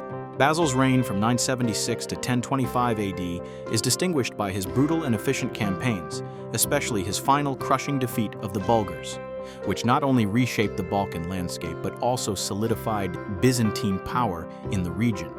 His strategic brilliance and ruthless determination to secure Byzantine dominance over the Balkans ensured that his reign would become one of the most significant in the history of the Byzantine Empire. Basil's campaign against the Bulgars stands out as a defining feature of his reign. The Bulgars, long a persistent threat to the Byzantine Empire, had established their own powerful state under Tsar Samuel. Over the decades, the Bulgars had steadily encroached on Byzantine territories, posing a constant challenge to the empire's borders. Basil, inheriting this ongoing struggle, launched a series of decisive military campaigns aimed at eradicating the Bulgar threat once and for all. The culmination of this campaign came in 1014, after a decisive Byzantine victory over the Bulgars at the Battle of Kleidion. Basil's forces destroyed the Bulgarian army and, after the battle, captured around 15,000 Bulgarian soldiers. In a move that cemented his brutal reputation, Basil ordered that the prisoners be blinded. Each soldier was left with one eye intact so that they could be sent back to their comrades. The sight of these men wandering back to their homes with only one eye became one of the most psychologically devastating actions in Byzantine military history. The shock of this act caused Tsar Samuel to fall into a coma, and he died shortly after, effectively ending any organized Bulgarian resistance. This shocking display of psychological warfare not only crushed the Bulgars' morale, but also served as a symbol of Byzantine dominance and a brutal reminder of Basil's ruthlessness. Basil's strategy against the Bulgars went beyond mere battlefield victories. It was an exercise in psychological manipulation. The sight of the blinded soldiers was so traumatic that it not only broke the will of the Bulgarian army, but also severely diminished their ability to continue resisting. By systematically dismantling the strength of his enemies in such a grotesque and memorable way, Basil sent a clear message to the region. Resistance to Byzantine power would be met with overwhelming force and brutality. The psychological impact of his campaign was as important as the tactical victories themselves. This brutal method of war was not an anomaly in Basil's leadership style. He was well aware that psychological warfare played an equally crucial role in ensuring long-term victories. By the end of his reign, the Bulgarian Empire, which had once been a formidable rival to the Byzantines, was fully incorporated into the Byzantine Empire. This victory over the Bulgars not only secured the Byzantine Empire's control over the Balkans, but also ended the long-standing Bulgarian threat once and for all. The annexation of Bulgaria into the Byzantine Empire was one of the greatest military achievements of Basil II, and it ensured that the Balkans remained under Byzantine control for centuries to come. This expansion extended Byzantine power far beyond its previous borders and reaffirmed its dominance over southeastern Europe. The military success of Basil II and his subsequent consolidation of power in the Balkans had significant and lasting effects on the Byzantine Empire. Under his rule, the Byzantine military reached its peak in terms of both power and organization. Basil II, a ruler deeply involved in the military affairs of his empire, ensured that the Byzantine army was equipped, trained, and organized to be as formidable as possible. His military reforms created a disciplined, efficient fighting force that was unmatched in Europe. The Byzantine army was known for its elite heavy cavalry, the cataphracts, who played a crucial role in Basil's successes. These heavily armored cavalrymen were essential to the tactics that made Basil's campaigns so successful, and their presence in battle ensured that the Byzantine army had a decisive advantage over its enemies. The cataphracts' charge could break through enemy lines with devastating force, while their armor made them nearly impervious to attack. Basil's emphasis on cavalry was a central element of his military strategies and ensured that the Byzantine army was a mobile and devastating force on the battlefield. While Basil's army was overwhelmingly effective in ground warfare, his reign also marked a period of strategic naval dominance. Although the Byzantine navy had been a critical part of the empire's strength for centuries, Basil II's leadership gave new focus and organization to naval operations. Under his reign, the navy was strengthened and used strategically to project Byzantine power across the Mediterranean. The naval forces were essential in maintaining control over key sea routes and island territories, which were crucial for both trade and military security. Basil understood that maintaining a strong presence in the Mediterranean would allow the Byzantine Empire to defend its borders from maritime threats and prevent incursions from rival powers such as the Arabs and Italians. The naval victories of this era ensured that the Byzantine Empire remained a major player in Mediterranean politics for decades. The strength of Basil II's military did not only stem from his battlefield tactics, but also from his ability to fortify and defend the empire. Under his leadership, the Byzantine Empire invested in fortifications along its borders, ensuring that critical points were protected from external attacks. Basil's strategic use of fortresses and military outposts along the borders of the empire created a formidable defense network. These fortifications served to deter invasions, monitor border activity, and provide secure locations for the army to regroup and stage military operations. They were particularly effective in repelling raids and invasions from the north, where the Bulgars and other tribes posed a constant threat. Additionally, these fortifications helped to stabilize regions newly integrated into the empire, making it easier to maintain Byzantine control and influence across the Balkans. At the height of Basil II's reign, Byzantium was a fortified and expansive empire, with its military, political, and cultural influence reaching across vast territories. The army was not only an instrument of defense, but also a tool of expansion. By conquering and fortifying new territories, Basil secured the empire's borders, ensuring that the Byzantine Empire not only survived, but thrived. The successes of his military campaigns gave Byzantium the opportunity to focus on internal development, as territories once in flux were now stable and secure. This stability laid the groundwork for the prosperity and cultural achievements of the Byzantine Golden Age, as peace on the borders allowed for greater investment in art, trade, and intellectual pursuits. Basil II's reign is often considered the pinnacle of Byzantine military power, a period where the empire achieved dominance over its neighbors and consolidated its authority over key regions. His military campaigns not only ensured the survival of the Byzantine Empire, but also set the stage for its continued dominance. The strength and efficiency of his military were evident not only in his successes against the Bulgars, but also in his ability to maintain the empire's influence in the Mediterranean and the Balkans. As the Byzantine Empire entered the 11th century, the legacy of Basil II lived on, and his military reforms continued to shape the course of the empire. His victories ensured that the Byzantine Empire would continue to thrive as a powerful and influential state in the Mediterranean and Europe for generations. Yet, despite the strong foundations Basil II left behind, the empire was not immune to new challenges. As the 11th century progressed, shifting political landscapes and internal struggles began to test Byzantium's resilience. The once dominant empire, having secured its borders and defeated the Bulgars, now faced new external pressures as well as internal instability that would ultimately threaten its survival. It was during this critical time that the Komnenos dynasty, beginning with Alexios IV in 1081, ushered in what would become Byzantium's last golden age. The Komnenian period is often remembered for the military resurgence of the empire, the strengthening of its political and military infrastructure, and its ambitious interactions with the West. The reign of Alexios Komnenos marked the beginning of a remarkable recovery, where a dynasty, once on the brink of collapse, brought the Byzantine Empire back from the edge. In 1081, Alexios assumed the throne amidst a turbulent period of instability. The empire faced both internal strife and external threats from powerful neighbors like the Normans and the Pechenegs. Yet, through a combination of military innovation and strategic diplomacy, Alexios not only stabilized the empire, but also laid the groundwork for the Komnenian revival. One of Alexios' early and most significant achievements was his military resurgence against the Normans. The Normans, led by Robert Guiscard, had invaded the Byzantine territories in southern Italy, posing a major threat to Byzantine holdings in the region.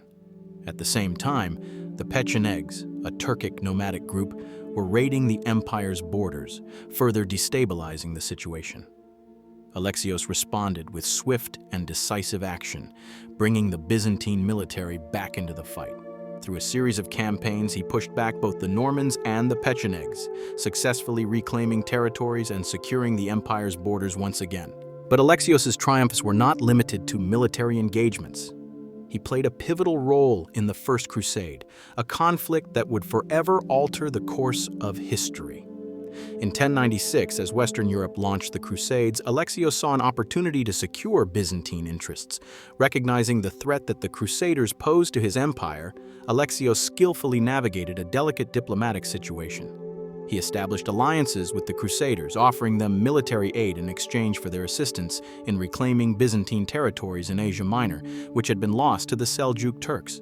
Through his diplomatic maneuvering, Alexios was able to not only maintain the empire's integrity, but also solidify Byzantine influence in the Crusader states.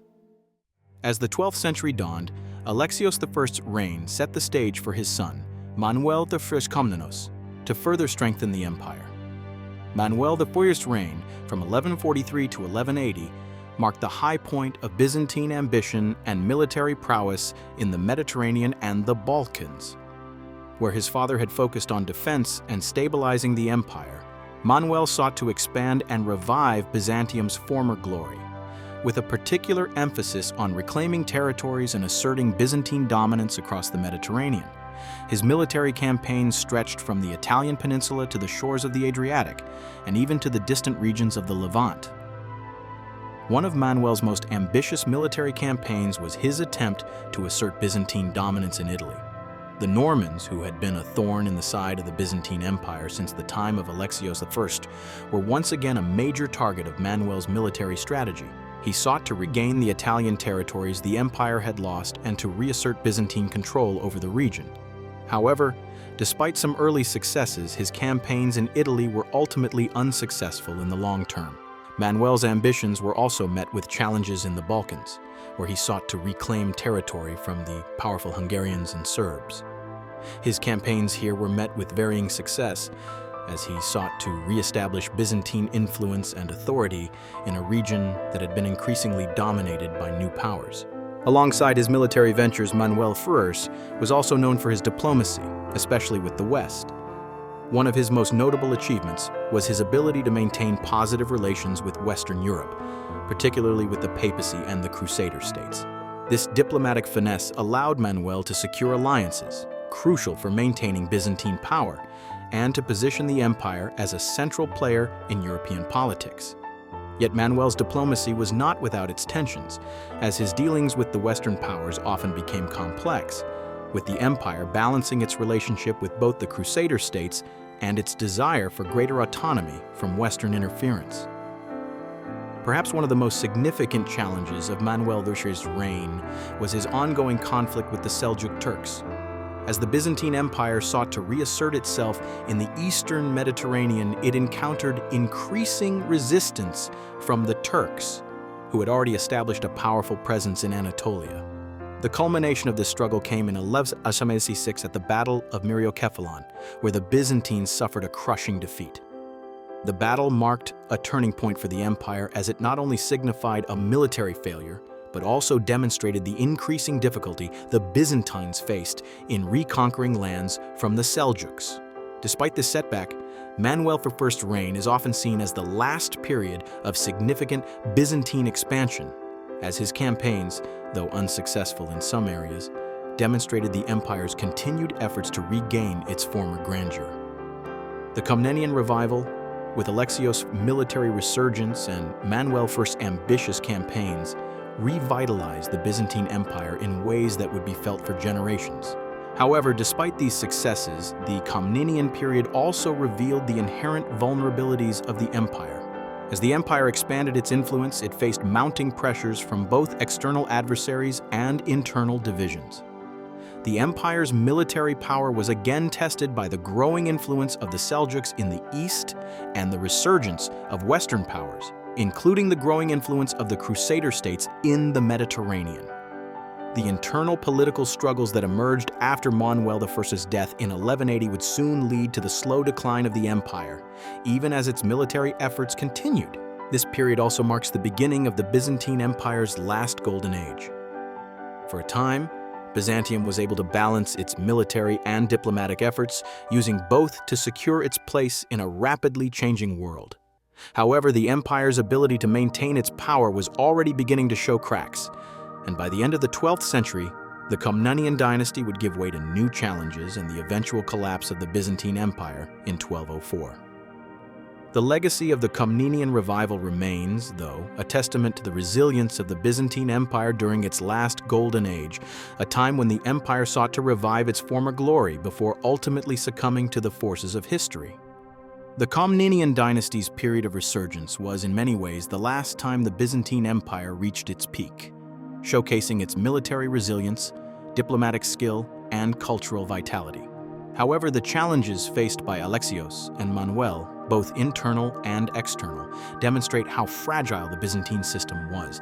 Despite their best efforts, the Komnenian rulers could not halt the eventual decline of the empire, which would soon face the cataclysmic events of the Fourth Crusade. The reigns of Alexios and Manuel represent a final, brief moment of glory for the Byzantine Empire, a time when it appeared to regain its former strength, only to be undone by the same forces that had driven its earlier successes.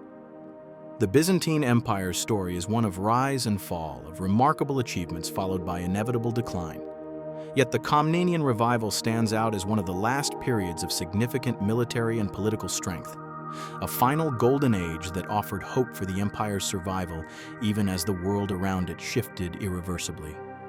The legacy of the Komnenian dynasty endures, reminding us of the empire's resilience, its capacity for renewal, and its lasting impact on the history of the Mediterranean world. But this final golden age was not sustained by military strength alone. The Komnenian rulers also relied on diplomacy as a crucial tool for navigating an increasingly volatile world.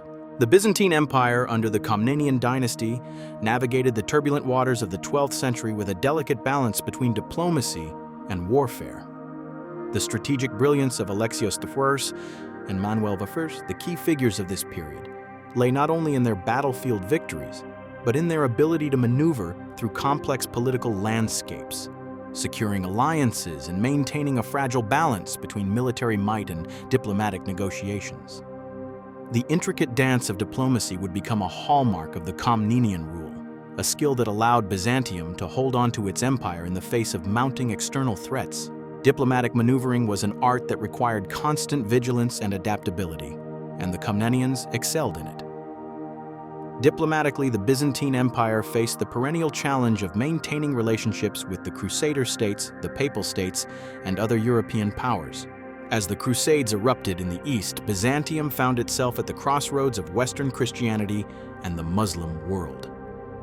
While the Crusaders' religious zeal often posed a threat to Byzantine interests, Alexios I saw the opportunity for cooperation and strategic alliances. His diplomatic maneuvering during the First Crusade is perhaps his most significant legacy. Recognizing the Crusaders' need for Byzantine support, he skillfully negotiated a series of alliances that allowed the empire to gain crucial military assistance and regain lost territories. Though the Crusaders were often unpredictable and self-interested, Alexios maintained the delicate balance between exploiting their aid and guarding against their ambitions. His diplomacy was not simply about survival.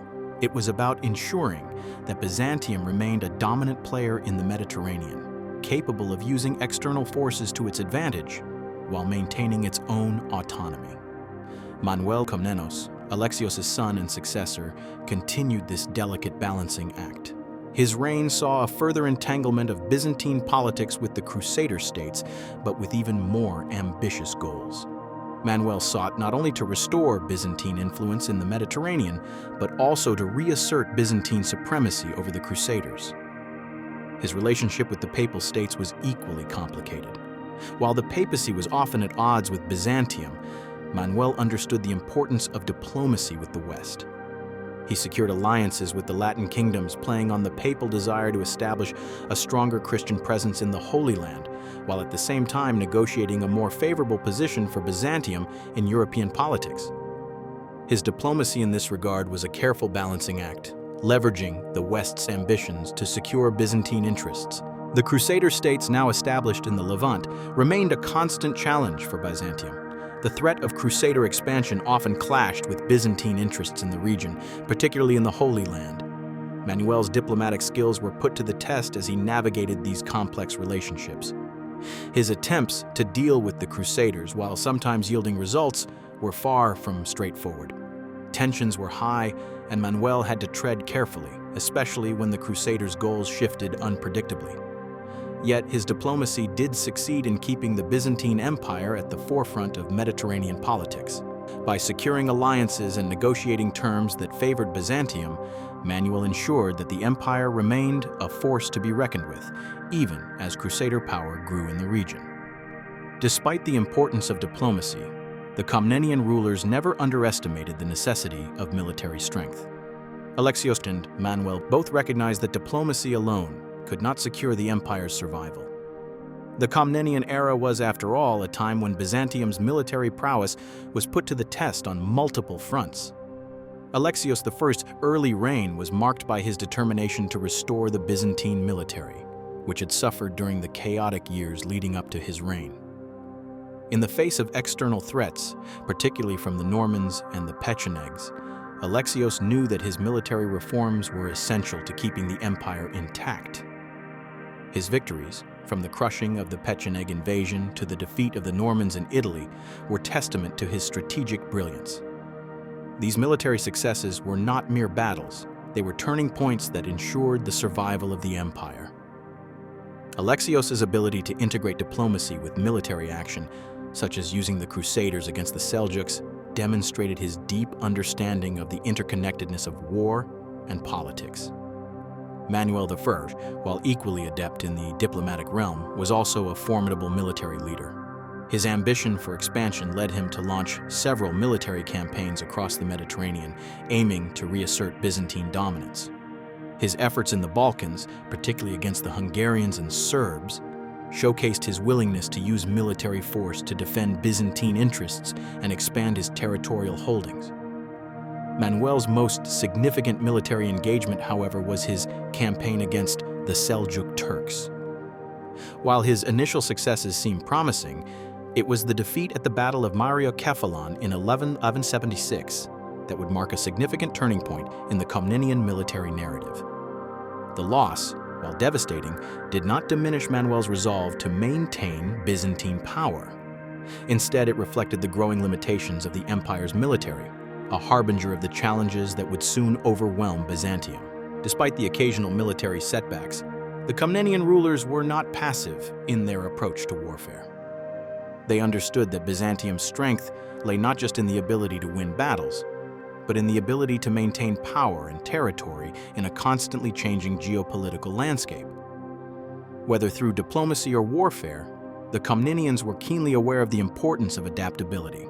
Yet even as their military and diplomatic strategies succeeded in preserving the empire for a time, they could not halt the growing forces of instability that would soon erode Byzantine power. By the time of Manuel Worms's death in 1180, the Byzantine Empire was already showing signs of strain. The Komnenian rulers had been adept at balancing diplomacy and warfare, but the internal struggles and external threats that emerged in the wake of Manuel's death would soon set the stage for the empire's slow decline. The death of Manuel Furd marked the end of an era. His passing left a power vacuum in Constantinople, and the absence of a strong, unifying ruler created political instability. This instability would fuel a series of internal struggles that weakened the empire from within, eroding the very foundations of the Komnenian revival. The succession struggles that followed Manuel's death were marked by power struggles, court intrigue, and civil unrest. His son, Alexios II, who ascended to the throne at a young age, was ill-equipped to deal with the mounting challenges of ruling the empire. The Byzantine aristocracy, eager to assert their own influence, began to fragment, and the central authority of the emperor was increasingly undermined. The internal instability made it difficult for the empire to maintain the military and political cohesion that had characterized the Komnenian period. The empire, once a formidable power in the Mediterranean, was now at the mercy of factionalism and courtly conspiracies, which left it vulnerable to external threats. The political instability was compounded by the loss of key territories. In the years following Manuel's death, the Byzantine Empire faced continued losses in Asia Minor, where the Seljuk Turks had steadily expanded their territory. These territories, once a vital part of the empire's heartland, slipped from Byzantine control, further weakening the empire's position. The military defeats and loss of strategic lands were a stark reminder that even the most successful dynasties could not hold on to power forever. In the midst of this political and military turmoil, the Byzantine Empire faced an external threat that would seal its fate: the Fourth Crusade. The Crusaders, initially called by Pope Innocent III to reclaim Jerusalem, instead turned their sights on Constantinople. The sacking of Constantinople in 1204 was one of the most catastrophic events in Byzantine history. The city, the jewel of the empire and the seat of its power, was looted, its treasures pillaged, and its population devastated. The Fourth Crusade did not just mark the fall of a city, it signaled the collapse of the Byzantine Empire itself. The sacking of Constantinople fractured the Byzantine Empire into a number of smaller successor states, each struggling for survival in the wake of the Crusader assault. The loss of Constantinople marked a turning point in Byzantine history, bringing the Komnenian dynasty to an end. The empire, once poised for resurgence, lay fractured, vulnerable, and on the brink of extinction. The Fourth Crusade, a triumph for the Crusaders, delivered a devastating blow to the Byzantine world. The fall of the Komnenian dynasty closed the chapter on Byzantium's last golden age, a brief moment of glory overshadowed by collapse. The decline of the Komnenians is a stark reminder of empire's fragility, of how even the most powerful states can fall. Despite their military resilience and diplomatic skill, the Byzantines could not withstand the forces that ultimately tore their empire apart. The loss of Constantinople to the Crusaders was not just the fall of a city, it signaled the death of the Byzantine Empire as a dominant power in the Mediterranean. As the Byzantines struggled to rebuild, the empire never fully recovered from the blow of the Fourth Crusade, and the glory of the Komnenian revival faded into a distant memory. But the fall of Constantinople was not an isolated event. It was the final blow in a long series of struggles that had already left Byzantium weakened. The once mighty Komnenian dynasty had collapsed, leaving the empire politically fractured and militarily vulnerable. The Golden Age of Byzantium, forged under the leadership of emperors like Alexios I and Manuel I, had come to a bitter end. The defeat at Myriokephalon, the territorial losses to the Seljuks, and the rise of internal discord had chipped away at the strength of the empire. But the most devastating blow to Byzantium's survival did not come from the east, nor from the Muslim powers it had fought for centuries. It came from the west, from those who called themselves allies. The Crusaders, initially seen as allies, became Byzantium's greatest betrayers. It began with the First Crusade, a campaign that reshaped the medieval world and forever altered the relationship between Byzantium and the Latin West. When Pope Urban II called for a holy war to reclaim Jerusalem in 1095, he ignited a movement unlike anything Europe had seen before. Thousands of knights, peasants, and nobles took up the cross, driven by religious zeal and the promise of glory. But the crusade was not simply a religious endeavor. It was a complex web of political ambition, shifting alliances, and deep-rooted mistrust. Emperor Alexios I Komnenos saw an opportunity. The Seljuk Turks had carved deep into Byzantine territory, and Alexios needed reinforcements. He welcomed the Crusaders to Constantinople, but his vision of the alliance was pragmatic. He expected the Western Knights to serve as mercenaries, fighting under Byzantine command in exchange for supplies and gold.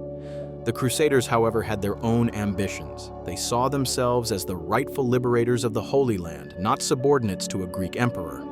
The tensions between Byzantium and the Crusaders surfaced almost immediately. Alexios demanded that the Crusader leaders swear an oath of loyalty, pledging to return any recaptured Byzantine cities to imperial rule. Some, like Godfrey of Bouillon, reluctantly agreed. Others, like Bohemond of Taranto, harbored deep suspicion. The Crusaders saw Alexios as a political schemer, a man whose true loyalty lay not with Christendom, but with his own imperial interests.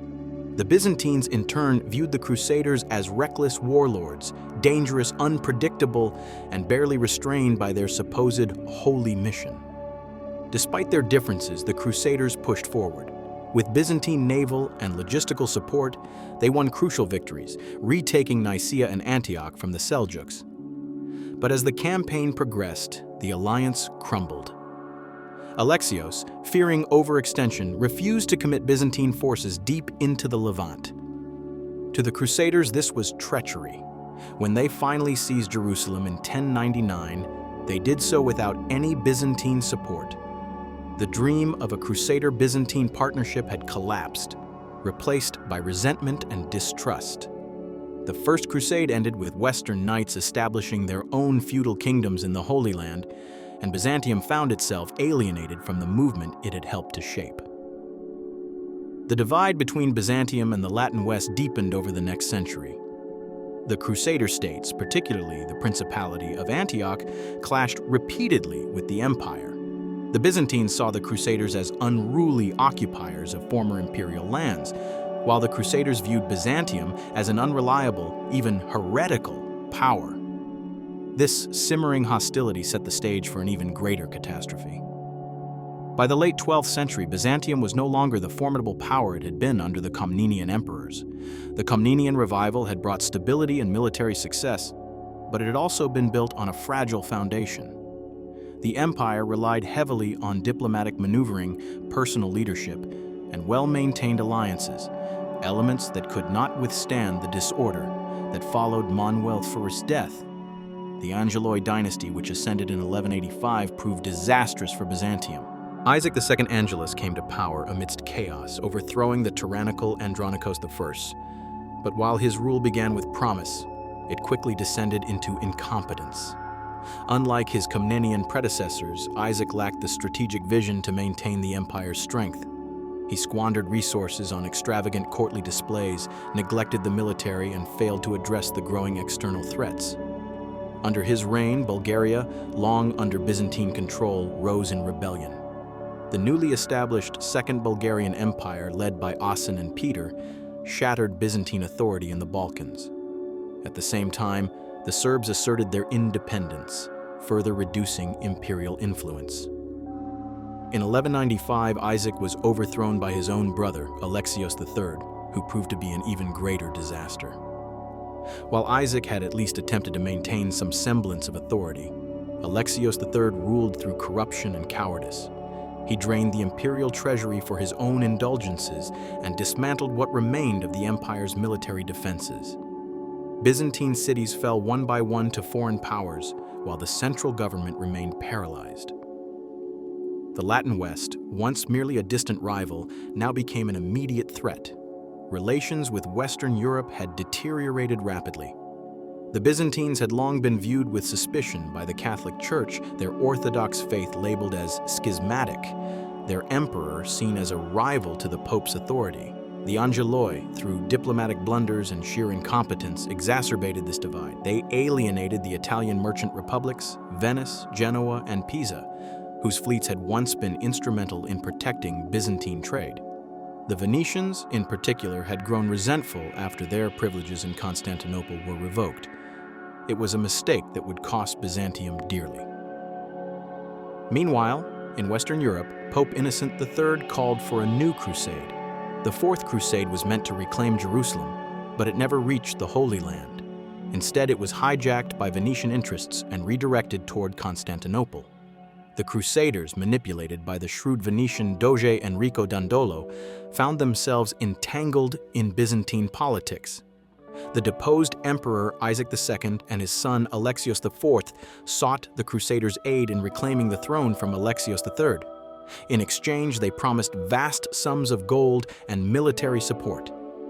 The Crusaders agreed, and in 1203, they laid siege to Constantinople, forcing Alexios III to flee. But the plan quickly unraveled.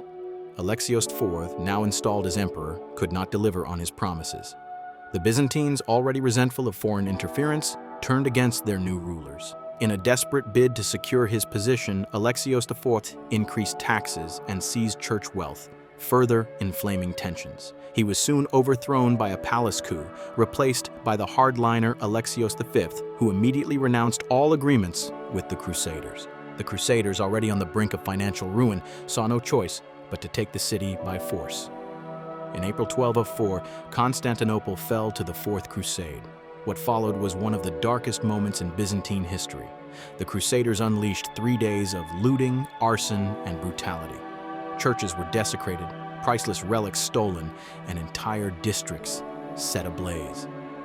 The great libraries of Constantinople, housing centuries of accumulated knowledge, were ransacked. The Hagia Sophia, the spiritual heart of orthodoxy, was stripped of its treasures.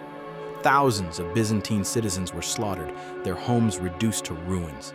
The once mighty capital of the Eastern Roman Empire, the city that had withstood sieges from Persians, Arabs, and Bulgars, had been brought to its knees, not by a foreign invader but by fellow Christians. The Byzantine Empire was shattered, its lands carved up by Latin warlords. The Latin Empire of Constantinople was established, with Baldwin of Flanders as its first ruler. Byzantine refugees fled to the remaining strongholds of Nicaea, Epirus, and Trebizond, each vying to restore the fallen empire. The Byzantine Crusader conflict reached its tragic climax. What began as a complex alliance in the First Crusade ended in betrayal and destruction. The empire, already weakened by internal decline, collapsed under external greed and opportunism. The Byzantines feared the ambitions of the West, but never imagined their greatest adversaries would be the very warriors who once vowed to fight in the name of Christendom. The road to restoration stretched long, and even when Byzantium reclaimed its capital decades later, it never truly recovered from the devastation of 1204. The scars of the Fourth Crusade marked the final centuries of Byzantine history, a bitter reminder that the Crusaders had not just sacked a city, they had dealt a fatal wound.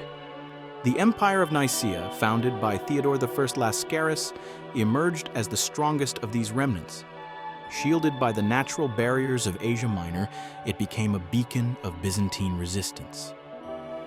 While Epirus in the west remained fiercely independent, Nicaea held the greatest hope for reclaiming Constantinople. For decades, the exiled Byzantines fought to preserve their culture and restore what had been lost. But the damage inflicted in 1204 could not be undone. For nearly 6 decades, Constantinople remained under Latin rule. The once glorious capital of the Eastern Roman Empire had been reduced to a shadow of its former self. The Latin emperors, struggling to maintain control, found themselves besieged by constant threats. They lacked the administrative and cultural depth of the Byzantines, and their rule was marked by instability and infighting. Meanwhile, in Nicaea, the Byzantines bided their time, waiting for the moment to strike. That moment came in 1261. Michael VIII Palaiologos, ruler of Nicaea, saw an opportunity to reclaim the city. The Latin Empire, weakened and overextended, had left Constantinople vulnerable. With a swift and decisive campaign, Michael's forces entered the city on the night of July 25, 1261.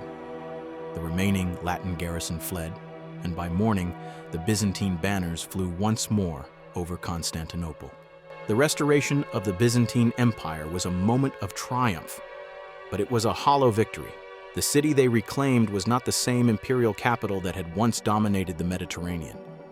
The Latin occupation had drained its wealth, its infrastructure lay in decay, and its population had dwindled. The Byzantines had won back their capital, but they had not regained their former strength. Michael VIII sought to rebuild, but he inherited an empire that was a shell of its former self.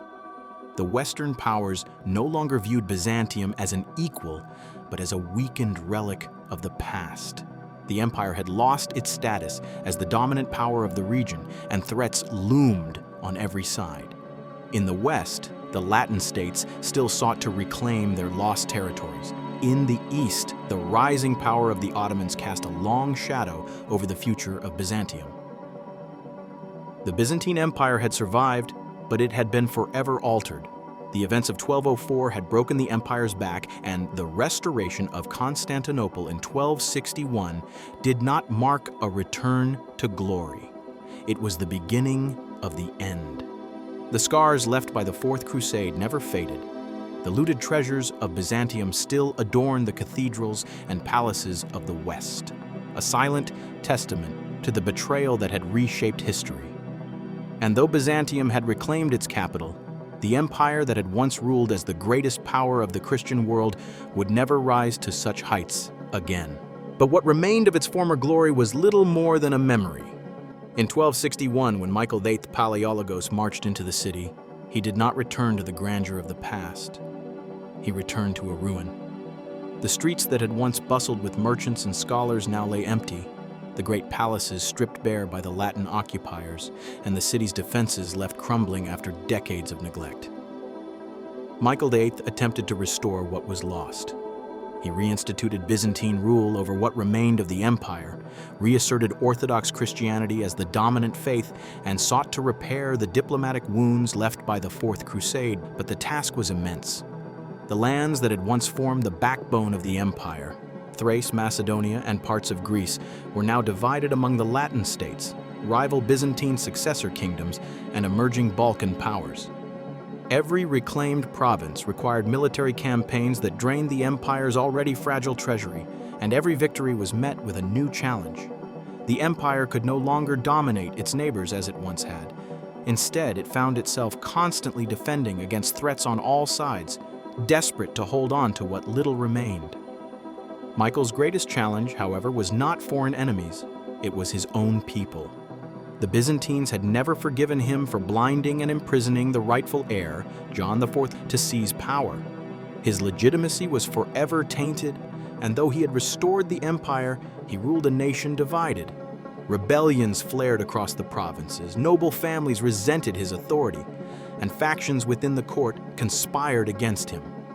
In a desperate attempt to secure military support from the West, he made the fateful decision to submit the Orthodox Church to the authority of the Pope in 1274, hoping that a union with Rome would bring much-needed aid. Instead, it only deepened the divisions. The Byzantine people saw it as a betrayal of their faith, and Michael spent the rest of his reign suppressing revolts against his rule. By the time he died in 1282, he had managed to keep the empire together, but it was a fragile, exhausted state, held together more by necessity than strength. His successors fared no better.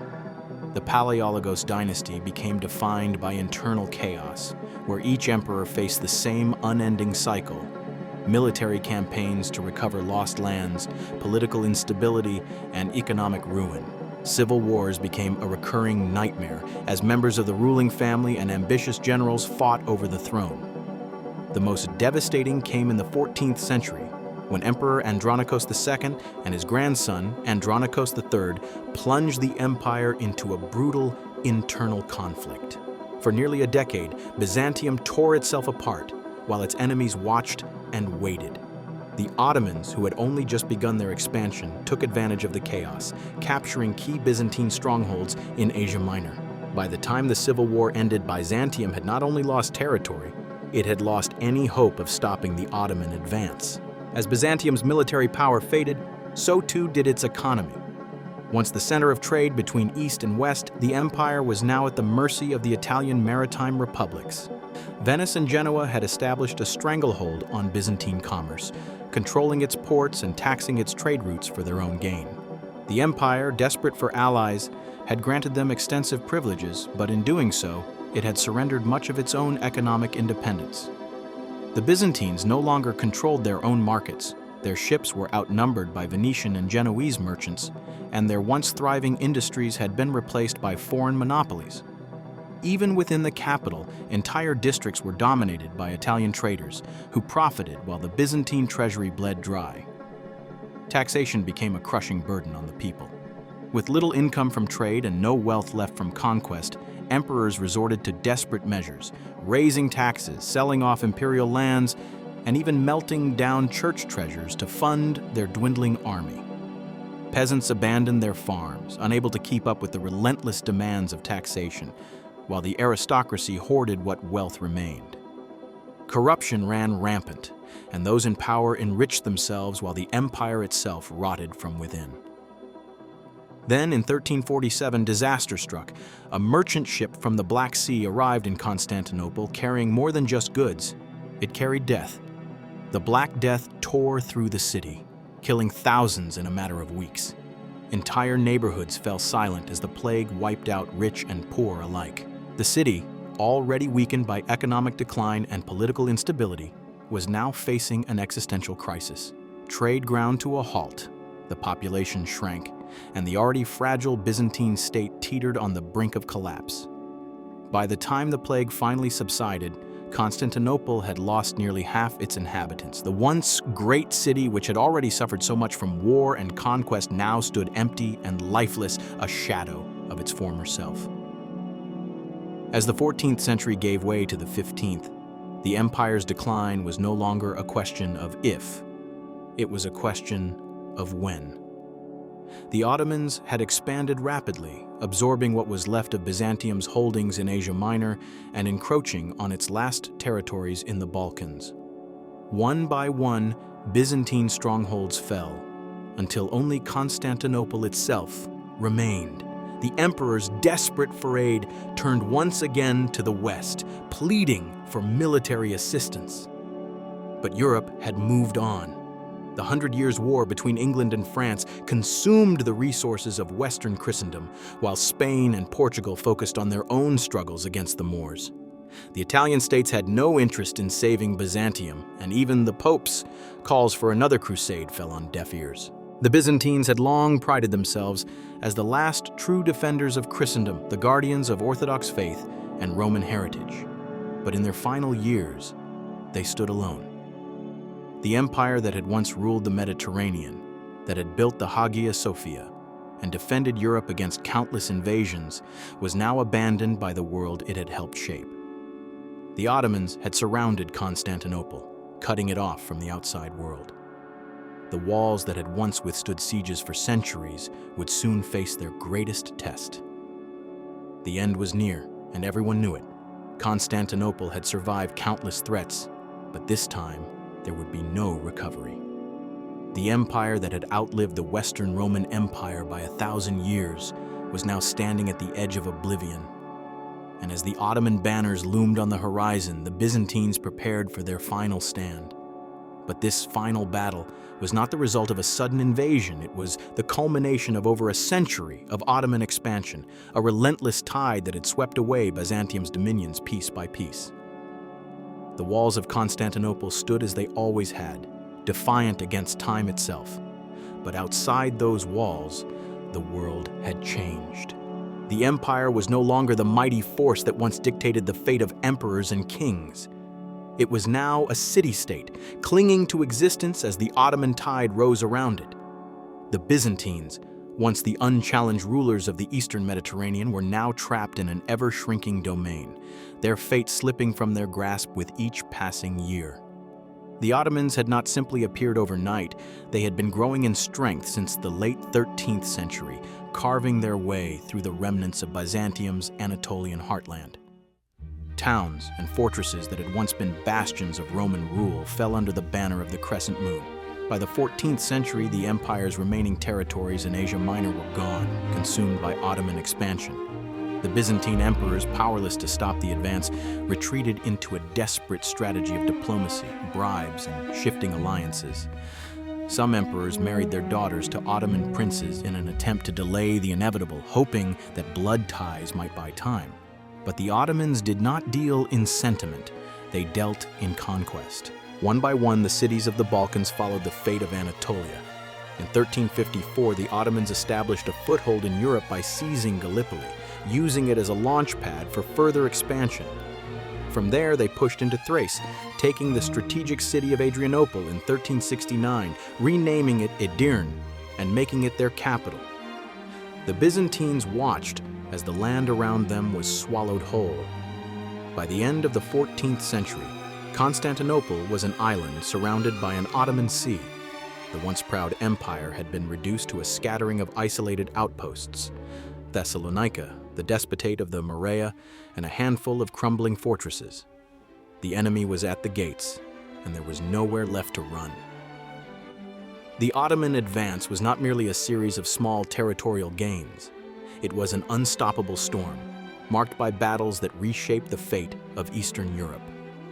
In 1389, at the Battle of Kosovo, the Serbs and their allies made a desperate stand against Sultan Murad. The battle ended in disaster for the Christian forces. The Serbs were shattered, their nobility decimated, and the Ottomans established dominance over the Balkans. Though Murad himself was assassinated in the aftermath, his son Bayezid I, known as the Thunderbolt, wasted no time in tightening his grip. The remaining Christian states of the region became vassals, paying tribute and supplying soldiers to the growing Ottoman war machine. The Byzantines clung to a fragile existence, offering tribute of their own to Bayezid in a humiliating attempt to stave off annihilation. Their survival depended on the intervention of Western Europe. If the Christian kings and the Pope launched a crusade, the Ottomans could be stopped. In 1396, that hope took form in the Battle of Nicopolis, where a combined force of French knights, Hungarian warriors, and other European allies marched to drive the Ottomans out of the Balkans. The battle was a catastrophe. The overconfident crusaders underestimated Bayezid, and the Ottoman forces crushed them with ease. Thousands of knights were captured and executed, and the last serious Western attempt to aid Byzantium ended in blood and failure. The road to Constantinople lay open, and Bayezid prepared to finish what the Ottomans had started. The empire's end seemed certain, but fate had other plans. In 1402, a storm came from the east that saved Byzantium from destruction. Tamerlane, the Turco-Mongol conqueror, descended upon Anatolia, bringing the full force of his empire against Bayezid. The two armies clashed at the Battle of Ankara, and for the first time in decades, the Ottomans were not the invincible force they had appeared to be. Bayezid was captured, his army annihilated, and the Ottoman state collapsed into chaos. The Sultan's sons fought amongst themselves in a brutal civil war, each seeking to claim their father's throne. For a brief moment, Constantinople was spared. The Byzantines seized this unexpected gift of time, attempting to rebuild their shattered realm. They played the warring Ottoman princes against one another, offering support to whichever faction seemed most beneficial. But it was only a delay, not a reprieve. Once Mehmed I restored Ottoman unity, the noose tightened again. By the 1430s, the Byzantines were once more trapped, facing the same nightmare they had barely escaped. Desperation drove them to seek salvation in the West. Emperor John VIII Palaiologos made the ultimate gamble. He journeyed to the Council of Florence in 1439, publicly proclaiming the union of the Orthodox and Catholic churches in exchange for military aid. The decision divided the empire. Many Byzantines saw it as betrayal, a desperate surrender of their faith for the sake of foreign assistance that never came. The Western powers, however, were preoccupied with their own wars. The Pope's call for a crusade resulted in the Battle of Varna in 1444, another crushing defeat that sealed Byzantium's fate. The aid they had begged for never arrived. By 1451, a new sultan ascended the Ottoman throne, Mehmed II, the Conqueror. Unlike his predecessors, he was not interested in simply containing Byzantium. He intended to end it. The time for mercy had passed. The empire that once ruled the known world was now a single city, and the walls of Constantinople, which had withstood countless sieges before, were about to face their greatest trial. The fate of Byzantium was no longer in its own hands. The final battle was at hand, and there was no turning back. Yet the Byzantines knew that even the strongest walls could not stand forever without allies. If they were to survive, salvation would have to come from beyond their gates. The final act of the Byzantine Empire was not written on the battlefield alone.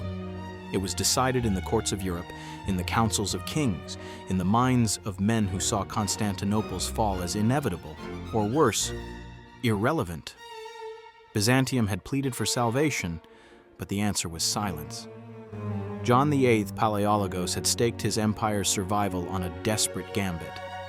At the Council of Florence in 1439, he stood before the Catholic powers of the West and publicly proclaimed the union of the Orthodox and Catholic churches. It was an act of submission, a final concession from an empire on its knees. The Byzantines, after centuries of schism, agreed to accept the authority of the Pope in Rome, renouncing their independence in faith for the hope of military aid. But in the streets of Constantinople, the reaction was fury. To many Orthodox Christians, this was not a diplomatic maneuver. It was treason. The people of Constantinople, whose city had stood for 1,000 years as the bastion of Eastern Christendom, now watched as their emperor bowed before the very institution they had rejected. The city's priests and monks, its scholars and common folk, did not see this as salvation, but as sacrilege. Their defiance was summed up in a single phrase, whispered in churches and shouted in the streets: "Better the turban of the Turk than the tiara of the Pope." The so-called union of the churches existed only on paper, though the emperor had bent the knee. His people had not. The Byzantine clergy refused to recognize the agreement. Even among those willing to consider the union, resentment festered. Where was the aid they had been promised? The ink had dried, the vows had been spoken, and yet no armies came marching from the West. And in truth, they never would. The West had problems of its own. Byzantium's cries for help were lost in the chaos of a Europe that had neither the strength nor the will to send aid. The once mighty kingdoms that had marched in the Crusades now fought each other instead. England and France were locked in the final years of the 100 Years' War, a struggle that had drained both nations to the brink. The Battle of Agincourt, the campaigns of Joan of Arc, the shifting fortunes of kings, all of it consumed resources, attention, and the very idea of another foreign war. France was clawing back its lost lands from the English, while England itself stood divided, its own internal conflicts brewing into what would soon become the Wars of the Roses. To these kingdoms, the fall of Byzantium was a distant concern, overshadowed by their own survival. The Holy Roman Empire, the supposed protector of Christendom, was a fractured mess of warring princes and divided ambitions. The Pope's authority, while still respected, no longer commanded the unquestioning loyalty it once had. The idea of launching another crusade was not just impractical, it was unthinkable. Yet even as Western Europe bled itself dry, new powers were rising, and Spain and Portugal, unified under strong monarchs, had begun to turn their eyes westward, not to the walls of Constantinople, but to the Atlantic. The Portuguese had already begun their voyages down the African coast, seeking wealth in the spice trade. The Spanish, having fought for centuries to drive the Moors out of Iberia, saw their destiny not in crusades abroad, but in securing their own land. The age of the Crusades was over. The age of exploration had begun. But while much of Europe had moved on, the Pope made one last desperate attempt to revive the old cause. He had called for a crusade, urging Christendom to come to Byzantium's aid. But the response was feeble.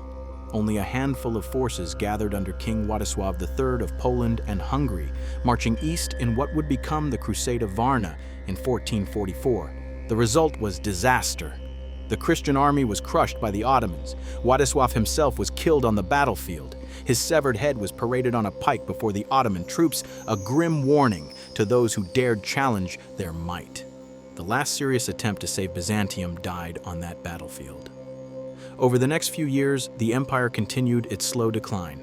Once proud walls crumbled, merchants fled, and the great city of Constantine became a relic of a fading past. By the time Mehmed II ascended the throne in 1451, there was no one left to answer the call. The last vestiges of hope had faded. The West had moved on, and Byzantium stood alone, its fate no longer a question of if, but when. Years passed, and Byzantium's decline only deepened. Its defenses weakened, its allies drifted away, and its doom crept ever closer. And then in 1453, the final reckoning arrived. The year is 1453. The city of Constantinople, once the radiant heart of the Byzantine Empire, now stands alone, a fading ember in the vast darkness of a world that has moved on. For more than 1,000 years, it has endured wars, sieges, and the slow, agonizing decay of an empire that once ruled the known world. But the walls that had repelled countless invaders now face a different kind of enemy. Outside, an army waits, 80,000 strong, hardened by war, led by a man whose name will echo through history. Mehmed II, the young Ottoman Sultan, is not here for glory alone. He is not just another warlord seeking conquest. He is a man with a vision. He does not wish to destroy Constantinople. He wishes to claim it, to transform it, to make it the beating heart of his empire. But for that to happen, the city must fall. For weeks, the siege has raged. The great Theodosian walls, walls that had withstood centuries of war, are under relentless attack. The ground trembles beneath the force of the Ottoman bombards, monstrous cannons hurling massive stone projectiles that shatter against the defenses with thunderous force. The constant bombardment is more than just a physical attack. It is psychological warfare. Mehmed orders his cannons to fire at all hours of the day and night, depriving the defenders of rest, grinding down their will to resist. Every hour that passes, the walls weaken, and the sense of impending doom grows. Inside the city, Emperor Constantine XI, Palaiologos, stands with his people. His forces number no more than 7,000. Byzantine soldiers, Venetian and Genoese allies, even ordinary citizens willing to take up arms in a last stand against the tide. Every day, they repair the walls, reinforce the gates, and hold back the inevitable. Every night, they listen to the roar of the cannons and pray that the walls will hold. But Mehmed is not a man who waits for fortune to favor him. He bends it to his will. He knows the city cannot last indefinitely, but he is unwilling to leave anything to chance. He sends envoys to Constantine, offering him a way out, surrender, and the people will be spared. The emperor refuses. His answer is clear: Constantinople will fight to the end. So Mehmed adapts. If the walls will not fall fast enough, he will break the city's spirit another way. In an unprecedented feat of military engineering, Ottoman engineers haul their ships overland, dragging them on greased logs across the hills of Galata. It is an impossible sight, a fleet moving over the very earth itself. When dawn breaks, the Byzantines look out upon the harbor, and despair tightens its grip. The Ottoman warships now rest inside the Golden Horn. The city is surrounded. There is no escape. By late May, the city is a shell of itself. The walls continue to crumble. The defenders are exhausted, their numbers dwindling. The streets are filled with the dead and the dying, while the once great capital suffocates under siege. But then, silence. The night of May 28th is unnaturally still. The Ottoman camp, once alive with the sounds of war, is eerily quiet. No war drums, no marching soldiers, only the whisper of the wind over a battlefield waiting for its final reckoning. Inside the city, the Byzantines gather in the Hagia Sophia for one last service. Priests lead prayers beneath the massive dome, voices rising in a solemn hymn that fills the sacred halls. Emperor Constantine takes communion alongside his people. He has ruled a dying empire, but he will not abandon his city. He walks through the streets, speaking to his soldiers, sharing their final moments of calm before the storm. Then before dawn, the storm breaks. The first attack wave surges forward, irregular troops, the expendable ASAPs, charge at the walls, scaling ladders and hurling themselves into the defenses. They are cut down in droves. Arrows and stones rain upon them, Byzantine swords cut through flesh and bone, and the assault falters. But this wave was never meant to break the city. It was meant to exhaust the defenders. The second wave comes. Anatolian troops, hardened warriors, more disciplined, more determined. They reach the walls, pushing deeper, forcing the defenders to fight harder. Blood stains the stone. The screams of the wounded rise over the battlefield. The Byzantines hold, but barely. And then, the final wave. The elite Janissaries march forward, a wall of steel and discipline. They advance with perfect precision, fearless and unstoppable. They reach the weakest point of the walls where the cannons have done their worst. Then at that moment, the unthinkable happens. A small, forgotten side gate, the Kirkaporta, has been left open. The Ottomans pour in like a flood. At the same time, the main walls collapse under the relentless bombardment. The defenses break. The city is lost. Chaos erupts in the streets. The last defenders fight with desperation, but they are outnumbered. The people of Constantinople, realizing their fate, run in every direction. Some flee to the harbor, hoping for ships that will never come. Others retreat to the churches, clinging to their faith, waiting for a miracle that will never arrive. Amidst the chaos, Constantine XI stands firm. He has been offered a chance to escape. Ships are waiting to take him to safety, but he refuses. He removes his imperial robes, choosing instead to die as a soldier, not an emperor. He draws his sword, rallying his men for one final charge. For the city and for Christ we fight. And they do. In the alleys, in the plazas, in the shadow of the broken walls, they fight until the very last breath. One by one they fall. Constantine, the last emperor of Rome, vanishes into the chaos. His body is never found. The sack begins. The streets run red with blood. The air is filled with screams, the clash of steel, the wailing of the dying. Churches are broken into, their treasures stolen, their sanctuaries desecrated. Priests are slaughtered at the altars, families torn apart. The great libraries and institutions of Byzantium, once the repositories of ancient knowledge, are destroyed in an instant. The last remnants of an empire that once rivaled Rome are wiped away. And then at last, Mehmed II himself enters the city. The conqueror walks through the ruins of an empire. He stops before the Hagia Sophia, gazing up at its towering dome. In the flickering light of 1,000 candles, he presses his forehead to the cold stone. And then in a voice that carries through the vast hall, he declares, "There is no God but Allah, and Muhammad is his prophet." The church is now a mosque. Constantinople is now Istanbul. Standing before the ruins of the great palace, Mehmed turns to his men and speaks.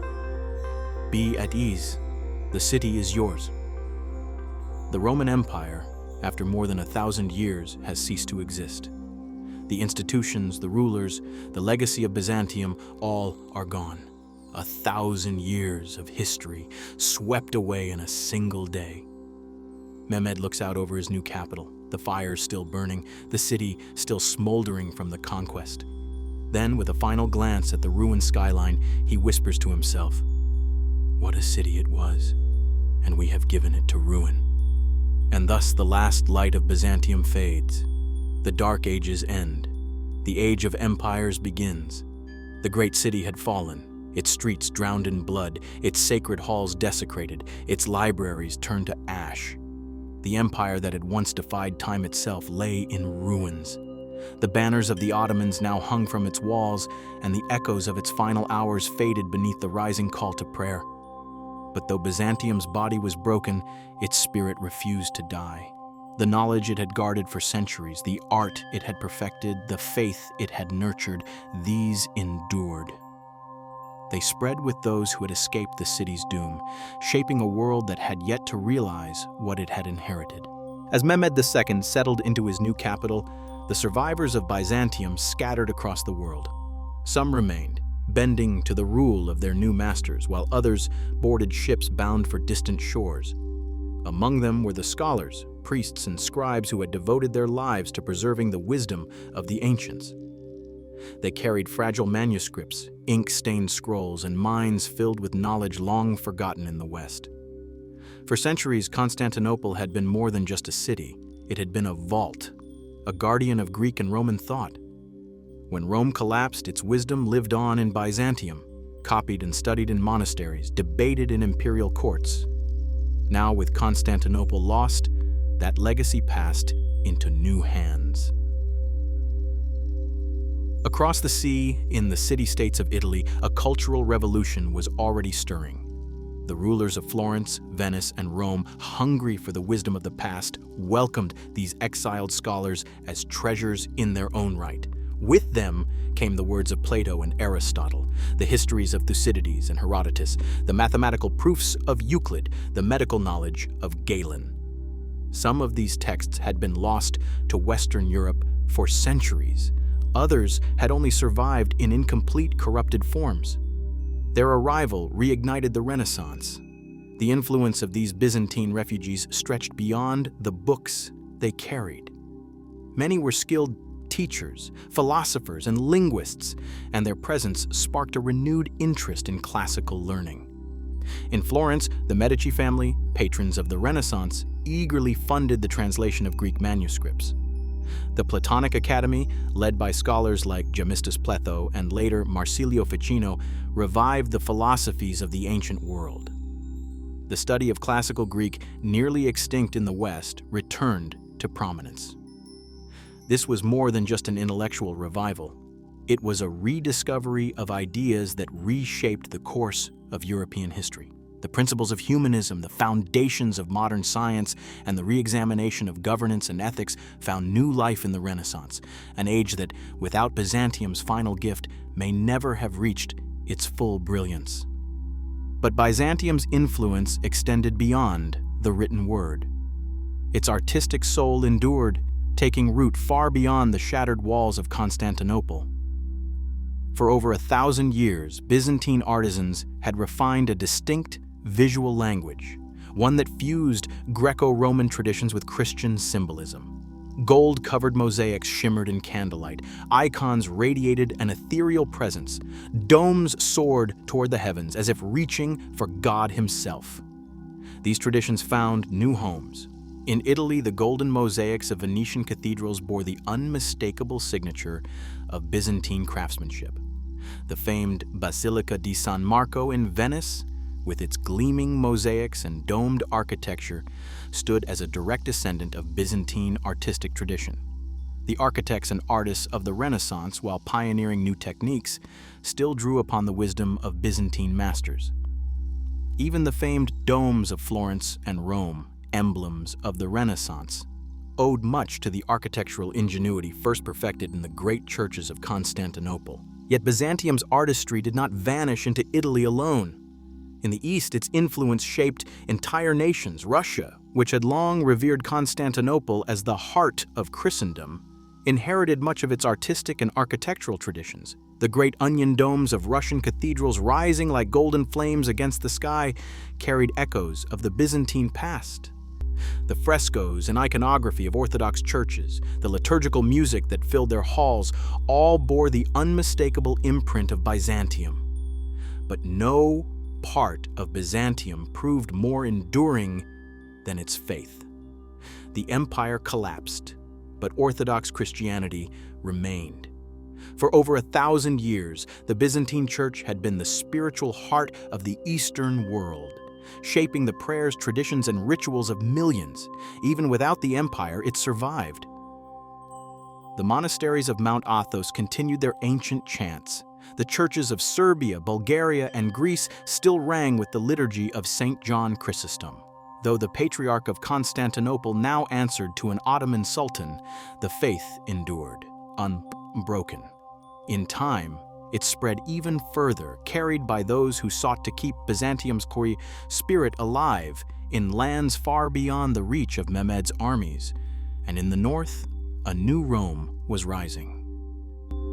In the courts of Moscow, the fall of Constantinople was not merely a tragedy, it was an opportunity.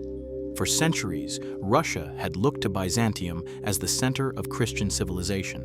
Russian rulers had knelt before the Emperor of Constantinople, seeking recognition, validation, a connection to the legacy of Rome. Now, with the Second Rome gone, a new claim emerged. If the Second Rome had fallen, then Moscow became the third. In 1472, Ivan III, the Grand Prince of Moscow, married Sophia Paleologina, the niece of the last Byzantine emperor. With that union, Russia took up Byzantium's mantle. The Russian czars adopted the double-headed eagle of Byzantium as their own, and the Kremlin rose in the image of Constantinople's grandeur. The Russian Orthodox Church, once subordinate to Constantinople, declared itself the true and final guardian of Christian orthodoxy. The idea took root, shaping Russian identity for centuries to come. The czars ruled not just as monarchs, but as the heirs to a fallen empire, the last defenders of Orthodox Christianity, the last remnant of Rome itself. With this belief, Moscow's ambitions expanded. The Russian Empire justified its expansion, its wars, even its governance, through the idea that it was the successor to Byzantium, a belief that echoed across history from the coronations of the czars to the ideological battles of the modern age. The empire of Constantine lay in ruins, but its shadow stretched long across history. Its knowledge reignited the fires of the Renaissance. Its art and architecture left their imprint on cities far from its shattered palaces. Its faith endured, outlasting the empire that had given it form. And in the cold north, a new power seized its legacy, shaping its own destiny in the name of a lost empire. Byzantium had fallen, but Byzantium did not die. Its light, though scattered, burned on. For over 1,000 years, Byzantium stood as a bridge between worlds, a guardian of Rome's legacy, a bastion of faith, and a beacon of knowledge. It rose from the ashes of an empire, carved its own destiny, and for centuries defied the tides of time. It weathered war, betrayal, and siege, yet it endured. Until at last, the weight of history bore down upon its walls, and the unthinkable became reality. The empire fell. The city was lost. The torch that had burned since the days of Constantine was finally extinguished. And yet, Byzantium was never just stone and mortar. It was an idea, a force that transcended borders and centuries. Its scholars reignited the flames of the Renaissance. Its faith shaped the soul of Eastern Christianity, and its art and architecture left their imprint on civilizations far beyond its fallen walls. From the golden mosaics of Venice to the domes of Moscow, from the philosophical rebirth of Europe to the very concept of empire itself, Byzantium's legacy did not vanish. It scattered, endured, and transformed. No empire lasts forever. Kingdoms rise, rulers fade, and borders shift like sand in the wind. But ideas endure. Byzantium may have fallen, but its spirit still flows through the veins of history. Its echoes are etched in stone, whispered in prayers, and woven into the very fabric of the modern world. And so even in its absence, Byzantium remains. Its light, though scattered, has never truly gone out. And perhaps it never will.